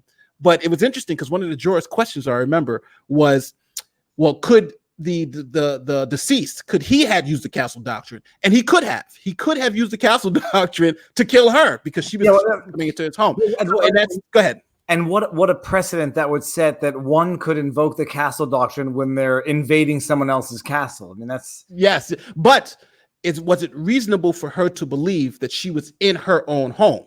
That was with it. And that's one of the reasons why the defense brought in all these witnesses, because they wanted to show that it was reasonable because this happened to so many other people. So she had, her state of mind was, I'm in my own apartment. Now of course, that doesn't justify, because even after she shot him and she realized it wasn't her apartment, then she went and didn't perform CPR and that type of stuff. So there was a lot more to it after that fact. But they did allow that defense to say, if the jury found that she reasonably believed that she was in her home, even though she wasn't, she could employ the castle doctrine and be justified in that killing. Okay, this is an amazing thing. I mean, and the bringing it like to the gun debate is, this is going to be used by some, if not many, to say like, if one didn't have a gun to resort to, then it wouldn't happen. But then the flip side is going to be if if it were a legitimate breaking and entering and the person did have a gun and she didn't have a gun, it would be an unequal. It would be a terrible situation. But the idea that anyone on law enforcement would reflexively pull the gun and fire it within, from what I understood, is it was 3 seconds or less, and fire 2 shots. And the thing that I'm thinking of is if some dude is in somebody else's house looking to threaten their life, they're not sitting on their couch waiting for them to come back. But maybe I don't know how criminals work, but I know, eating ice cream and watching the football game. Right? Yeah. Okay, so now hold on. El Rojo Grande. If I didn't get to your question, I'm very sorry. Get it in there, because I think I scrolled back to a number of comments and then saw one about subpoena and AOC question from the previous portion. But get your question back down the bottom and we'll get to it so that I don't feel guilty for the rest of the night. Okay, so she was charged with murder, but not capital murder. Yes, she was just charged with murder. It's essentially second-degree murder. Second-degree murder. And I think it was, and I think the second-degree murder, the intent aspect, because again, you have the actus reus and the mens rea. The actus reus was just, hey, she killed this guy, but really it was the intent element. And I honestly think you really didn't have that much with the intent element, because she intended to kill him because she thought he was a burglar, and he thought, but it was kind of, whether it was justified or not. You know what I mean? Yeah. Yeah. Well, okay. Because that was her argument was this was a justified killing. First, it was he came at me. I was there and I was giving him verbal commands. She said, I was giving him verbal commands. Let me see your hands. Let me see your hands. He came and then she fired. That's a justified killing of an officer. If I'm an officer and I got my gun towards you and I'm telling you, let me see your hands, you don't let me see your hands, I'm firing, And that was her first line of defense. Go ahead. No, and that was it, except that wasn't necessarily confirmed by the ballistics of the bullet, which indicated a downward trajectory of somebody who was taller than her, because she struck him in the head.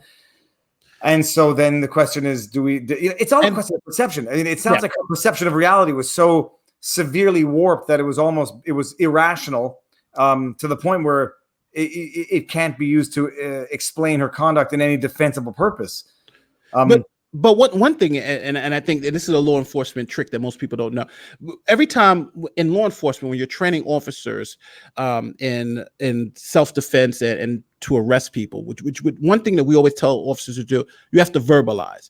You have to say, stop, put your hands up, let me see your hands, let me see the gun. And the reason why we tell people to say that is not for it's for the perpetrator, but it's more for the witnesses. Because we want everybody to hear that we gave you commands, that we do this. So if we do fire, all the witnesses will say, well, hey, we heard him say, put your hands up. We heard him say, stop, don't turn around. We heard him say this. And that is a cover for officers. So when when other people in the building would say, yeah, we heard her say, let me see your hands. But the interesting part is the witnesses that the prosecution brought forward in the building said that nobody ever heard her say that.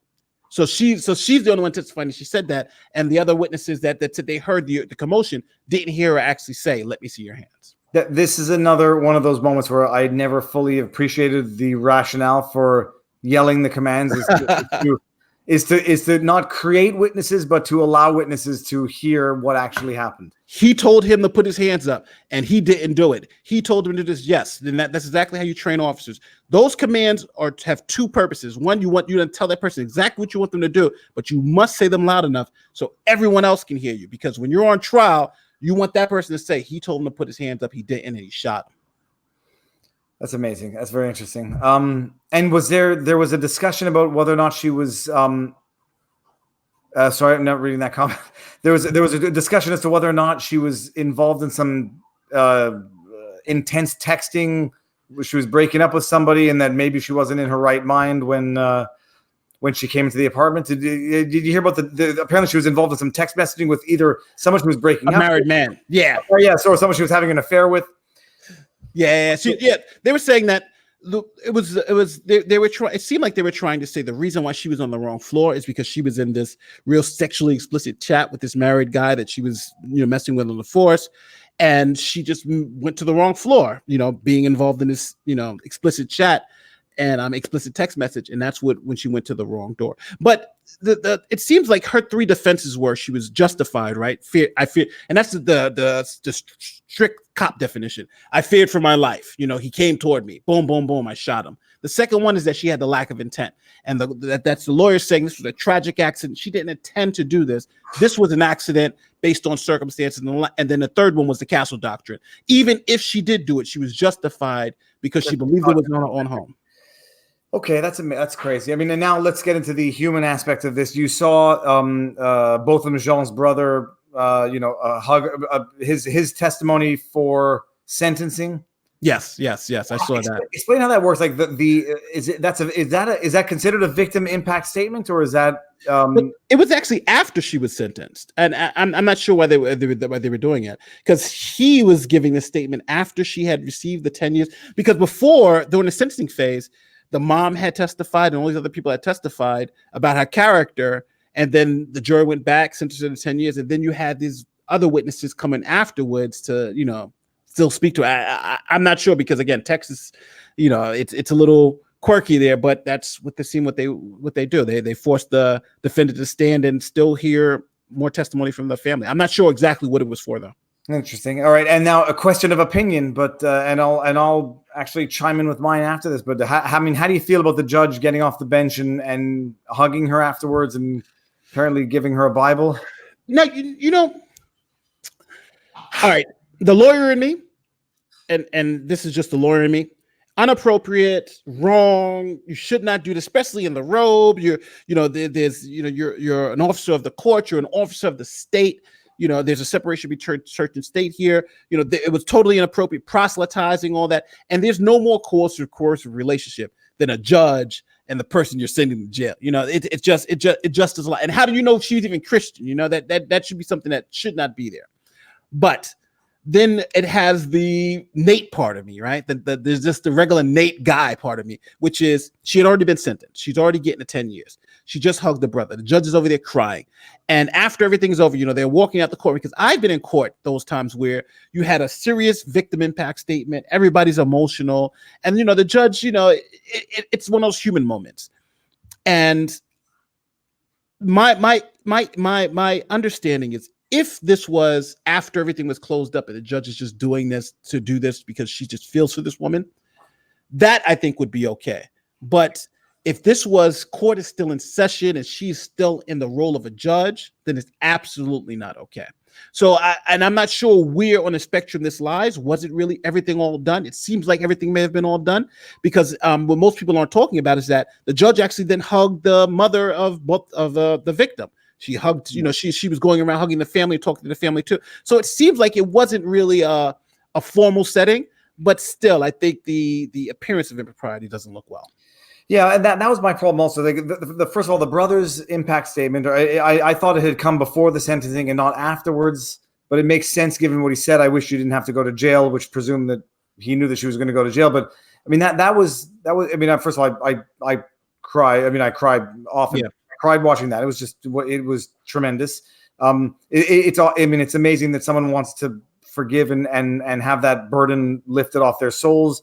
The cynical side of me says you have to be alive to forgive, and it's tough, for the victim, the true victim, to forgive because they're no longer alive. But it is nonetheless inspiring to see that the judge. The only reason, I love seeing human forgiveness, without exception. My only qualification is that after a trial, when you see that type of behavior, then it can allow you to call into question conduct during the trial. If you think that the judge had that type of predisposition to the accused, then you go back and look at what evidence was excluded versus allowed, what instructions were given versus not given, and knowing that, what is it called now? Ex post facto or a posteriori, and after the fact, the judge had this affinity towards the accused, it will give grounds to call into question the conduct throughout the trial, because she might have just been taking favorites to the accused. And just for the chat too, it's the appearance of impropriety too. That's what we're talking about when you're talking about ethical violations. You're trying to keep you're trying to keep the appearance of, especially the coercive relationship between and litigant. That's really what you're talking about. Yeah. No, absolutely. That's I've touched on in previous videos. It's like there's justice and there's the appearance of justice, and not having anyone even during or after the fact look back and say, of course she was pulling favorites, and as evidenced by this beautiful hug at the end. Okay, now El Rojo, if I remember the name now, asked about the subpoenas. Who, in the context of the previous discussion on the whistleblower, do we know who has been subpoenaed or have been issued? Wasn't the State Department, Mike Pompeo, the White House has been subpoenaed? Like they're just subpoenaing all the documents and everything. So Okay.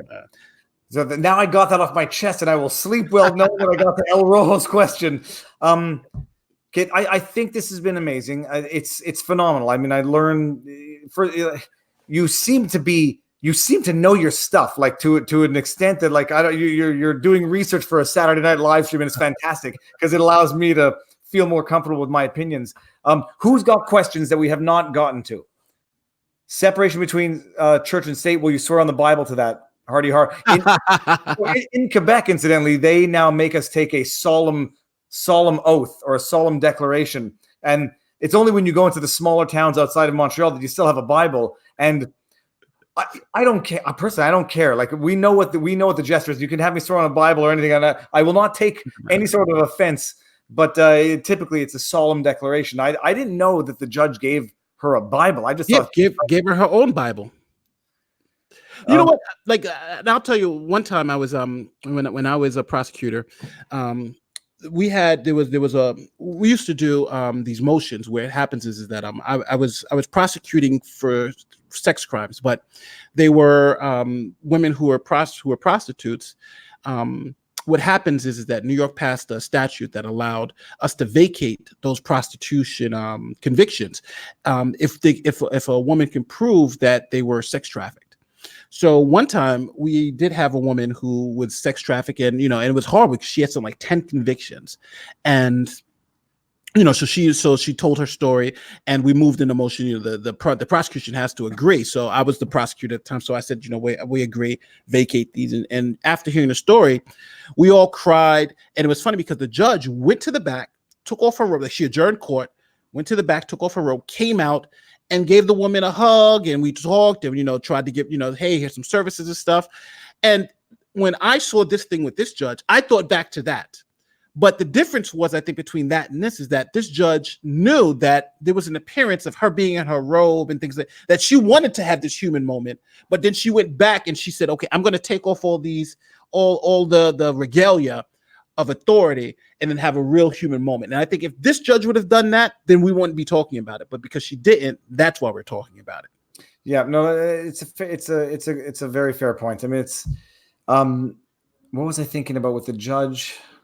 Oh, remember the judge who recognized her high school, someone who went to high school with her as she was sentencing him, and the whole clip went viral. Where and there's a very, very, I have cynical thoughts. I just try to keep them in check. There's a cynical part of me that says like everybody's after that viral.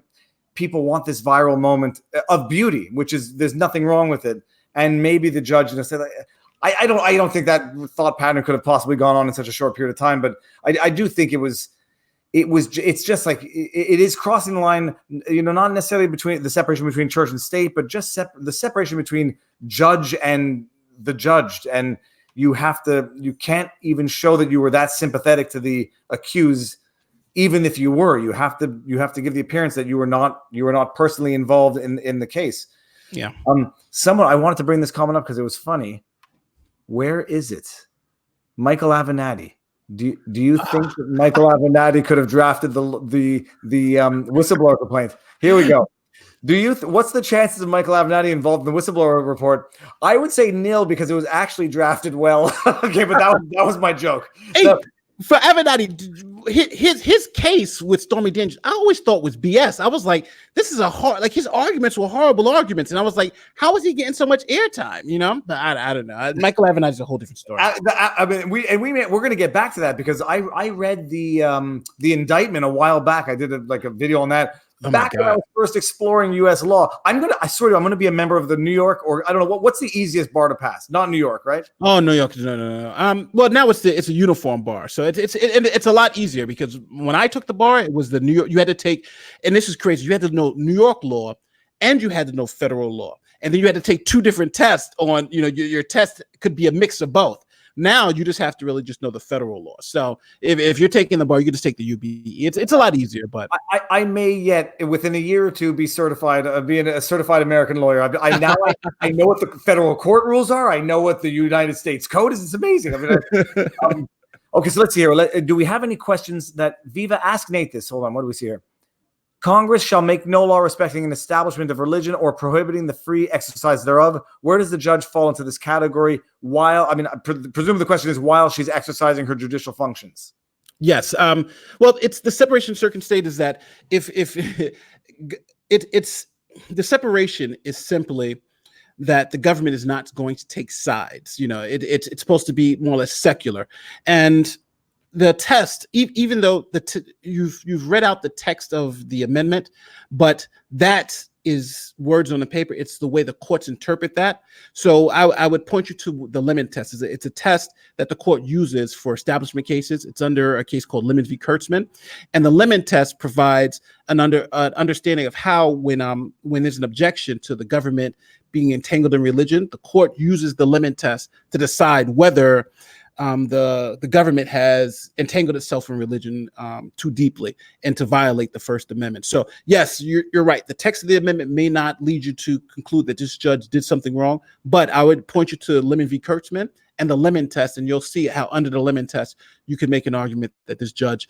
entangled both religion and her governmental function, which would be a violation of the First Amendment. I hope I explained that well, but that's that's just clear enough. I don't think I don't think that issue is going to go any further than the moment. I think the moment was beautiful. Nobody's really going to get caught up in the religious aspect of it. And look, if it leads to forgiveness to some extent, that can't be a bad thing.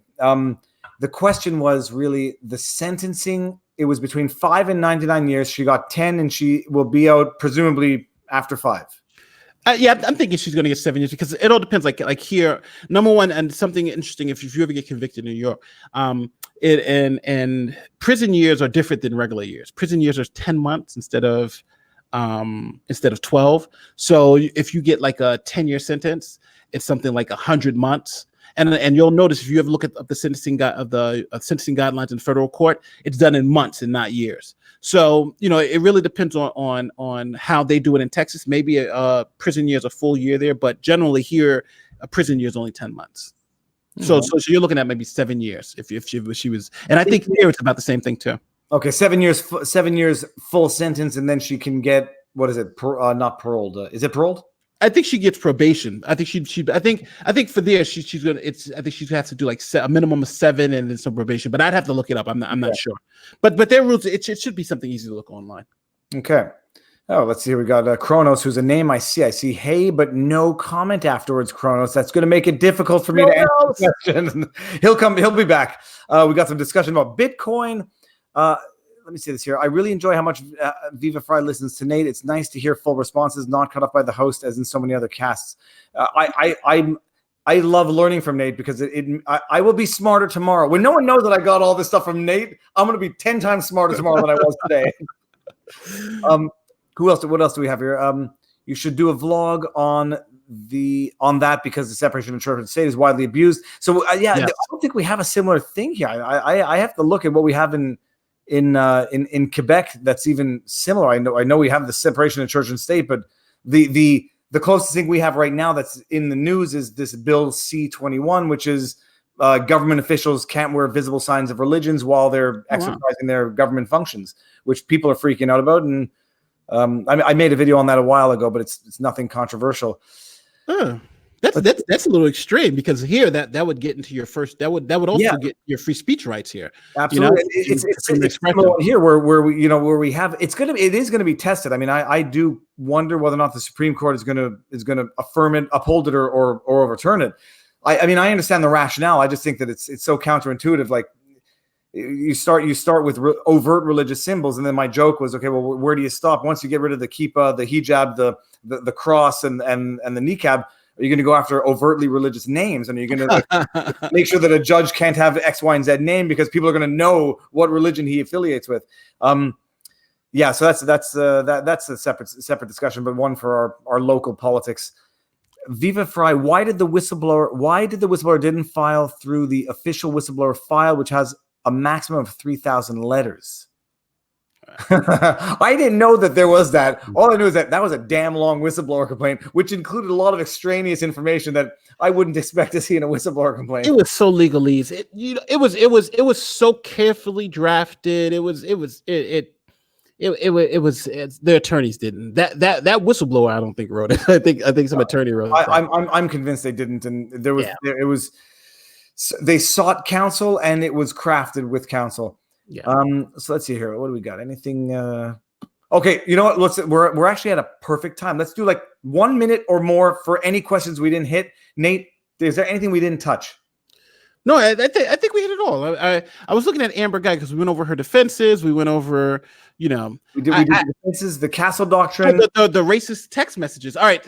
A part of that trial I thought was fascinating is that during the trial, her text messages were not admissible because obviously it would influence the jury in a negative way.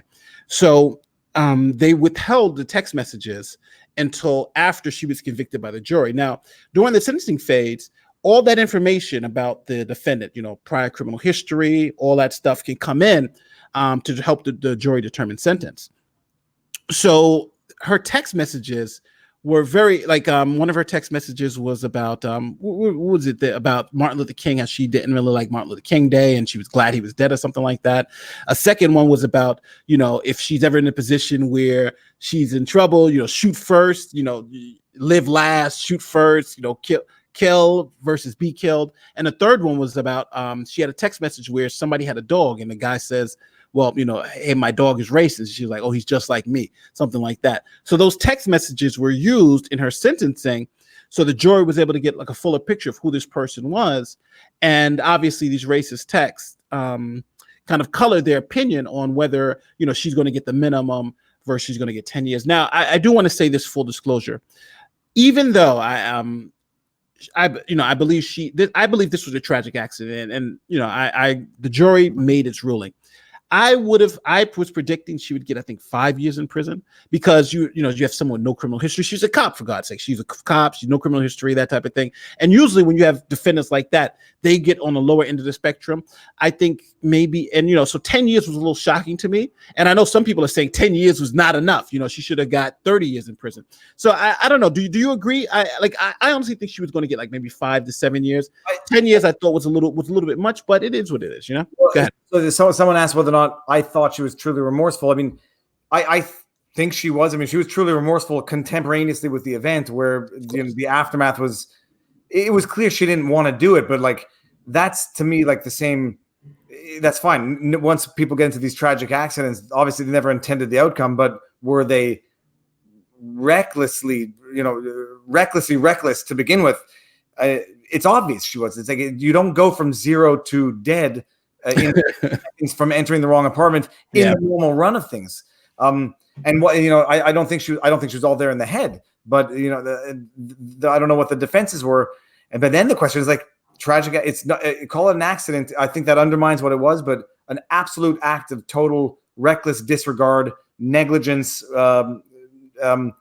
Then she intended to kill. She admitted it.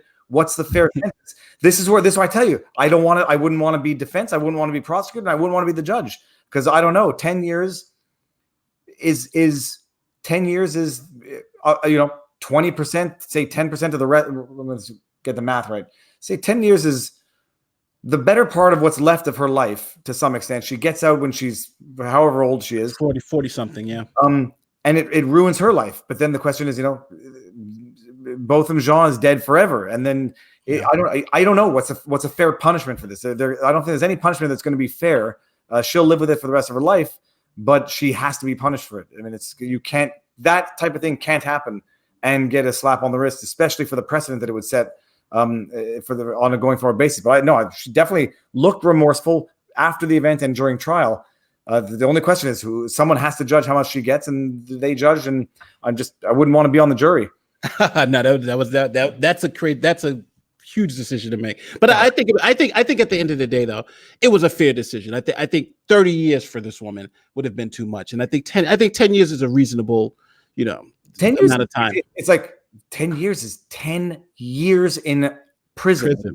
It's not, but then if she did what she did and he's dead forever, it's like that's it. She probably should have never been a policeman, a police person, a police woman. She should never been a cop in the first place. That's true. Clearly something was wrong in her assessing of absolute versus subjective dangers, and she should not have been holding a gun when it happened. No. And then what are you going to do after that? It's just tragic. I mean, you some guy thinks he's safe because he's in his house, and this is what happens. All right. Okay. Oh, you have a super chat. Johnny 5. Johnny 5 says, "Thank you very much." Hold on, where did it just go? The impeachment push, as it is now, is a sham. Trump is right to demand a full vote of the House. Committees don't decide on their own. No one can blame anybody for feeling this way. I mean, it's and it's almost as though you'd have to be blinded, be wearing political blinders to not understand how people can feel this way. And we've just seen one example of it after another. And when you have one side of the political aisle saying impeach, and we're gonna find a reason, you go from gonna find a reason to gonna create a reason very easily, and you just have people not taking you seriously when it happened. When everything and anything is a cause for impeachment. But Nate, you probably know this better than me, because I was shocked to read that articles of impeachment have been filed pretty much with every president. Somebody, they some member of the House says, hey, we want to impeach the president, and then it's happened apparently with every president. Now, with the House proposing versus a vote on is much different, right? Like a resolution. They propose a resolution. Yeah. But one thing I found interesting, like about this last question about the vote, I agree 100%. Nancy Pelosi is playing politics. Now, no matter what they say about Trump destroying all the norms, the norm for impeachment is that you go to a vote to start an official impeachment inquiry. You've done it all the time before. That was the norm. And now to kind of escape that, because there's a political calculus here. The fact that Pelosi and I think the Democrats don't want to have people put their names behind votes, because you have vulnerable Democrats in red states, and you don't want them to have to cast that vote, and you don't want to lose that vote too. So she now wants to sit back and say, well, I can just start it without a vote.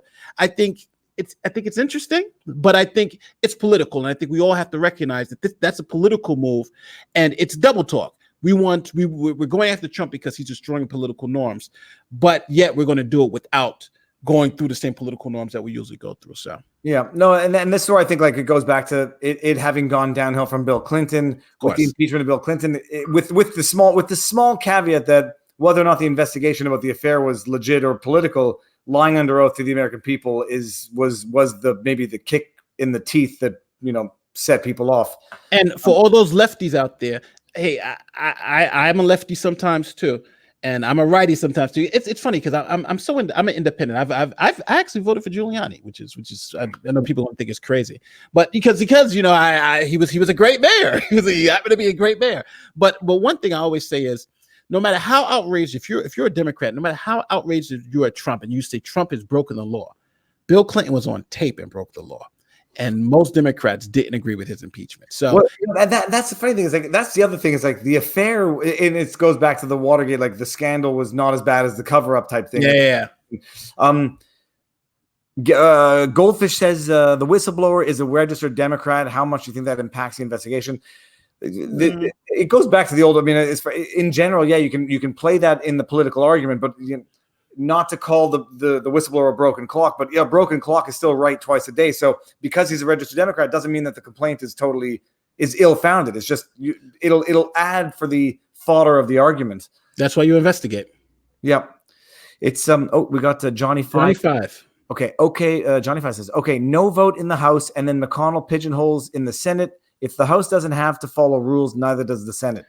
But the one thing though is that there's a constitutional issue. When the articles of impeachment go to the Senate, I don't think there's any option.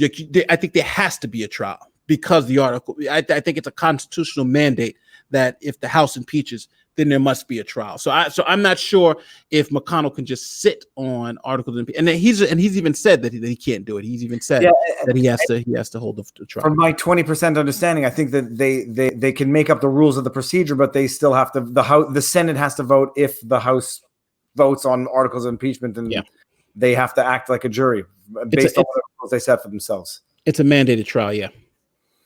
Amazing. Okay, let's see. Here we go. Does 18 USC Code 1001 come into play with the whistleblower statement? I would have to look that up. That's beyond that. That'll be a separate vlog after we all look into it. Do people know how big the U.S. Code is? You have professional lawmakers that just make laws every day. It's crazy. It's huge. What are the difference between quid pro quo and effective sanctions, or even the difference between sanctions and extortion? This is the big argument. What in politics is not a quid pro quo? I mean, what's going on with Brexit? That's not a quid pro quo. It's and what's not extortion? It's the very funny thing is it's almost a question of perspective as to who the weaker party is will claim extortion. The bigger party will claim quid pro quo, and then when it goes from being legit politics to outright criminal, that's a tough thing. Well, here I think it's about the benefit to the person. Like this quid pro quo is to benefit the president personally, versus if you're trying to benefit the country, then it's not a quid pro quo because you're benefiting. We're benefiting the United States. Like if he says I'm holding up that money, for something else, that benefits the United States the United States, not politically, but just as a country, then I think you don't have that quid pro quo, because the problem here with Trump is that he was trying to benefit himself politically. And that's the issue. And now I don't want to look like I'm ducking the hard questions. Draco Films, do you think Trump should be impeached? Nate, if you want to answer this after me, you go. Feel free, but I don't want to get you in trouble. I'm going to say a hard no, and I'm going to say a hard no not because of how I feel for Trump, but because if Trump is impeached now, it's going to undermine democracy going forward, and impeachment is going to be almost a political way of undermining elections, and especially just given the optics of the people who've been saying impeach, and understandably hate him. You don't win an election through impeachment. You win it through an election. And if this becomes the norm to dethrone an elected president on terms that the population don't even understand and that most people don't necessarily agree with, or at the very least can ostensibly look like it's an attempt to undermine democracy, it will undermine the republic. Period. And this is not an approval of Trump or a disapproval of him. It's just an observation of democracy. If this happens, it's never going to end. It's going to be the Republicans doing it to the Democrats. If a Democrat gets elected, it will be the end of the democracy in the states. Well, first, the democracy piece. The U.S., for instance, U.S. citizens actually don't have the fundamental right to vote. Most people don't realize this. We're actually not a democracy in that particular way. For instance, if you live in Puerto Rico and a United States citizen, you actually don't have the right to vote in federal elections. So there's like millions of people, U.S. citizens in Puerto Rico, who don't have the right to vote. So as a democracy, the democracy argument, I understand, because we're talking about confidence in the republic, confidence in the system, confidence in the democracy. And just to parse words, if we're talking about impeachment, the president has done something wrong that should be investigated, and should he be impeached by the House of Representatives? I think there's enough just from the unindicted co-conspirator, the Stormy Daniels, all this other stuff. The Mueller probe, you pull it together. Trump should have been impeached a while ago.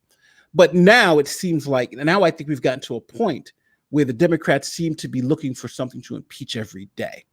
And if you do impeach, I think if you are to impeach Trump, you have to do it in a way where everyone has to understand it's clear that what this president has done is worthy of impeachment. And until you can convince the people on the other side, because it is a political process, then, if the Democrats impeach now and the Republicans don't go along with it, then it's worthless anyway. So I think I think it should be something that's not just a Democratic thing. It has to be done with the other side. And if the other side's not convinced, then you don't impeach. But as of right now, if you're telling me if the standard for impeachment is, did the president commit a crime? I think that standard has been met a long time ago. But if the standard is we impeach only if he can be convicted, then I think we're not there yet. Interesting. And now we got MK says, how can you win an election when the president is subverting elections by asking countries to investigate his opponents? This is where I feel there's like double-edged sword. We're getting back to the previous elections where you had first of all, this may be controversial. If the information is accurate and the information is fair, I personally don't care where it comes from, but this might be my own personal view on things. And I don't know, the specific law, if it's technically illegal to obtain information from foreign parties as to, relating to a party. But, and even going back to like the 2016 election, or even our own, to me, it doesn't matter where the information comes from if it's accurate and if it lets voters know truthful information about candidates. And this is both for and anti-Trump, and it's both for and anti anybody else. So there's that, and then like historically, even with the Fusion GPS report, which was penned by a Brit. I mean, and I've had this argument with people where they say that they raise this argument. And then they say, on the other hand, well, it's just opposition research when it comes to their political candidate finding it on the other. Yeah, so yeah. I'm all for opposition research, regardless of where it comes from, to the extent that it's true. I mean, it doesn't matter where the information comes from. Information is valuable in and of itself. I agree with that 100%. Yeah, and it's not to agree with the premise of this question, because I'm not sure I necessarily agree with the premise. But yeah, I don't care who it is, where or when it is. It's fair on both sides. I don't know where the line is between what is impermissible and what is legit opposition research. Yeah, and plus, I think, don't get me wrong, the whole thing about Russia is that Russia had dirt on both the Republicans and Democrats, but they thought Trump would be a better candidate for him, so they just released the dirt on the Democrats and kept the dirt on the Republicans. So that's the argument that people are making, that they shouldn't. But I agree with you. I think if it's true information and that's something that voters should know for me to make a determination, then hey, I really don't care what the source is. But I do understand the meddling part of it, where if someone has information on both sides, they're now playing games with us and just saying we're going to show you the dirt on one side. No, and incidentally, then you do get into the issue where it's almost like you're inviting foreign entities to fabricate information, and then you bring it back and have it be unverifiable. But as far as I'm concerned, it's not because someone did something illegal in another country that now that information is sort of inaccessible, but through your own means of getting it from that country. But that may be controversial, and maybe that I don't know if it is. Johnny Five's. Hold on, where's Johnny Five? Wasn't illegal when Five Eyes were investigating Trump, apparently, or Democrats voters know that was happening. Well, I mean, that goes back to the question, like opposition research in previous elections versus foreign meddling of foreign governments. Let's see here. Do I think Adam Schiff is hypocritical for asking Russian comedians for Trump's nudes, yet pointing a finger at Trump for what they've? My issues with Adam Schiff would even be enough at the parody that he read. Did he read it in the House of Representatives? Where did he read it? He was at the committee, but I thought he was just joking. I didn't know he was being like that. But then when you hear Nancy Pelosi repeating it as though it wasn't a joke, and then you know that there is going to be a whole tier of people who are going to hear Nancy Pelosi now take it as this is how misinformation spreads. And I don't believe, I can't believe it was an accident, which is why I think decorum, above and beyond, decorum should be more important than politics and ethics and just behaving probably. But maybe that's why I would be the worst politician ever. So let's see what we got here. Johnny Five. All I have to say is that. Okay, well, let's see if I can get some questions here. Shifty Schiff. Hey, Johnny Five. We agree with you. Shifty Shift is great. I never heard that term before. For some of the questions, I can't. I don't want to get demonetized. Okay. Yes. Someone here does not. Dashcam doesn't like politicians. Is there anybody who likes politicians? I mean, other than people who own them or control them, I don't know that anybody likes politicians. It's the same thing as lawyers. Nobody likes lawyers except for the people who control the lawyers. Hey, Doug says I'm jealous of Trump. I am. Trump has a beautiful wife. He's a billionaire businessman and president. I am a little jealous of Trump. I'm not gonna lie. Trump is doing the right things. I think I'm jealous of Howard Stern because he has managed to take the same. He has managed to take his psychological issues, which I feel to be the same ones I share, and make an empire on them. And one day, you know, if all things come together, I'll do the same. Nate, what do we say? Let's do this. We're almost at 2 hours. This is crazy. Yeah. I love this. We have two beautiful topics. We take questions. We're at 2 hours, and it's wonderful. Well, somebody's asking me to expound on the crimes that I believe Trump is guilty of. Well, the first one is the obviously the election. What is it called? The campaign finance violations. The hush money with Stormy Daniels. Yeah, and that's the one. Because and the only reason why I'm saying that is because I'm not saying is he guilty of it. He has been named in a federal complaint as an unindicted co-conspirator. And that was when his lawyer named him in the complaint, and then allocated to it when he was going to jail. So when he in the allocution when he took his plea bargain before he went to jail, he said, "Yes, I did this on behalf of being ordered to do this by the President Trump." And so he was named in the in the charging documents, and it's just my understanding if any person, if he wasn't president and you were named in like that, they would have prosecuted him too. That's what I'm talking about specifically. So then that's the question. But that was his money. He was not even collecting a paycheck. If we're talking about, we might not be talking about the same thing. Yeah.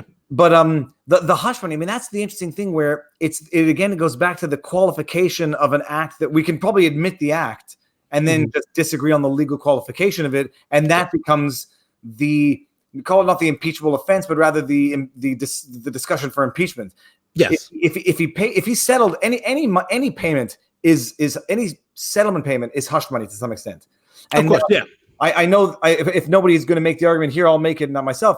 Every congressional sexual harassment settlement that's been paid with tax dollars is hush money. Are they all going to jail? I mean, and that's where the argument is. And then there was the funniest thing in the world was We the Internet. I don't know who knows of this YouTube channel. We the Internet have some pretty funny things. One of their videos was called "Don't Make Me Defend Trump," and it's hilarious for anybody who's ever engaged in these discussions. But this is like one of those things where everyone wants to. You want to call. Some people are going to tell you, Nate, like, okay, everybody's done it. So if Trump is guilty of an impeachable offense for the hush money during the presidential campaign, well, why aren't all these congressmen impeachable for the very same thing with our tax dollars to settle their sexual harassment lawsuits in Congress? And then the question is like, where's the line between settling a lawsuit and having it be something for the purposes? I mean, a campaign finance violation. That I have actually been meaning to like delve into that because I don't understand where the distinction is or where the line is drawn. Well, in this case, though, Michael Cohen, the Trump's attorney, he did say that you know he reached out and paid her for the purpose of keeping her quiet for the election. So the reason why that expenditure was made was to benefit the campaign, and that's what it is. And it's not about them actually spending the money. It's the reporting of it. See, it's the fact that she didn't report it as a campaign expenditure. He just, they did it and then covered it up. And it's about the cover up. Okay, you can pay, like you're saying, these people can pay, but it was a reporting requirement. They didn't report it as a line item in their for the campaign expenditures. Yeah, but then it comes back to the question is like, well, first of all, not that I would trust Michael Cohen as an attorney, but like, of course, yes. If I have a say a nincompoop of a lawyer who for whatever reason pays out of the trust money something that I would have easily paid for myself out of my own back pocket, then does it become a reporting issue? Does it become an accounting issue? And then the other just question is, I guess I don't actually know where the money came from to pay Stormy Daniels for the Stormy Daniels settlement. Was it from campaign funds or was it from Trump's pocket? Well, it was supposed to be. Well, it was Michael Cohen took a loan on his house and then Trump paid him back. It was like a whole thing. And I do want to just make a clarification. I'm not saying Trump is actually guilty of the campaign finance violation. I'm just saying that there's enough where I believe he would, if you put it in front of a grand jury, he'd be indicted. And that's what I'm talking about when I mean impeachable offense. I'm not saying he's guilty or not, because I really don't know. And just like you're saying too, you can't trust Michael Cohen. He's an admitted liar. So if that's my main witness, then you really don't have anything. You know what I mean? So that they will indict a ham sandwich in Chicago now. So what's an indictment worth? An indictment is just basically saying, okay, we're going to press charges, and then we have enough to press charges. That's all it is, and that's all I'm saying. If impeachment is equivalent to that, we have enough to press charges, then yes. But is he guilty of a crime? Then no. I misspoke when I said that. I don't believe he's guilty of a crime, but I think there's enough there where he could be. No one's going to hold you to the fire on that. I think everyone understood what you meant, is that anyone else might have escalated, and as opposed to fizzled away. Yes. But then the whole this is my thing. I don't think this is Trump specific. I think this is politicians general. Stuff does not stick to politicians the way it sticks to the regular people, and that's I think above and beyond everything, what pisses everyone off is that the dude on the submarine who took a few pictures and is now sitting in jail for sending classified information, whereas we all know the arguments, but the regular citizens get the hammer. Or what's the expression? Mosquitoes get caught in the net and in the spider web, and the hornets fly off, type thing. Oh, I've never heard that. It's more eloquent than that. Though I just angled that, but it's the flies get caught, the hornets break through the web, and that's it. I mean, I think the politicians just they do get there's a 2-tier system, and of course there is. It's class and power. And don't get me wrong, that's one reason why I appreciated Trump when he first started running, is because I thought that he was one of those people who would change the system, because I always thought, and he was saying the right things, the system is broken, the system, and I love the fact that he said, hey, listen, you know why I know the system is broken? Because I pay these guys to break it. I paid, and he was right. He paid Hillary Clinton. He paid the Republicans. He was saying, I pay these people to do what I'm saying, and guess what? They're screwing you. You know why? Because I paid them to screw you. That is a very convincing argument. You know what I'm saying? But it was true, and it happened to be true. Yeah, no, absolutely. The flies get caught, the spiders walk on the web. No, it was even better than that. It was something about the small flies getting stuck in the web, where the really big ones manage to get out because they're stronger than the rest are. All right, Nate, let's do this. It's been 2 hours. It's a good time to wind it up. Oh, somebody said, Nate, be honest. As a prosecutor, you could never get a conviction on Trump. No, I with Michael Cohen, no, I would need more. I would need more than just Michael Cohen, because Michael Cohen is just not a reliable witness. But I think I can give it a good shot, though. I don't know if I'd be able to get a conviction on him. No, I think that's a good statement. And let's see what else do we have. But we would definitely go to trial, though. I would have enough to go to trial. If anybody hears that noise, that's my dog snoring on the floor of this. Let's see. There it is. Look at that. Oh. Wait, let's see if we can actually hear him. Okay, whatever. No. All right. Any lingering questions here that we didn't get to? He could all candidates. Nate, this was amazing. We're doing this. We're doing this consistently, because there's always things that we're going to need to look into, and you're an extremely smart, knowledgeable, and well-researched person. It's fantastic. I'm glad to be here, and I'm glad it's just like, and there's such great questions in the chat. Like, you guys are like holding our feet to the fire. I gotta make sure when you come here, you gotta come correct, because the next thing you know, I'm like, what? The 18 USC 30 section 30. What am I talking about? That's the guy in class that tries to stump the professor. That's okay. Well, we'll do this again sooner than later. We'll get some good subjects, and we'll get it out there so people know to tune in.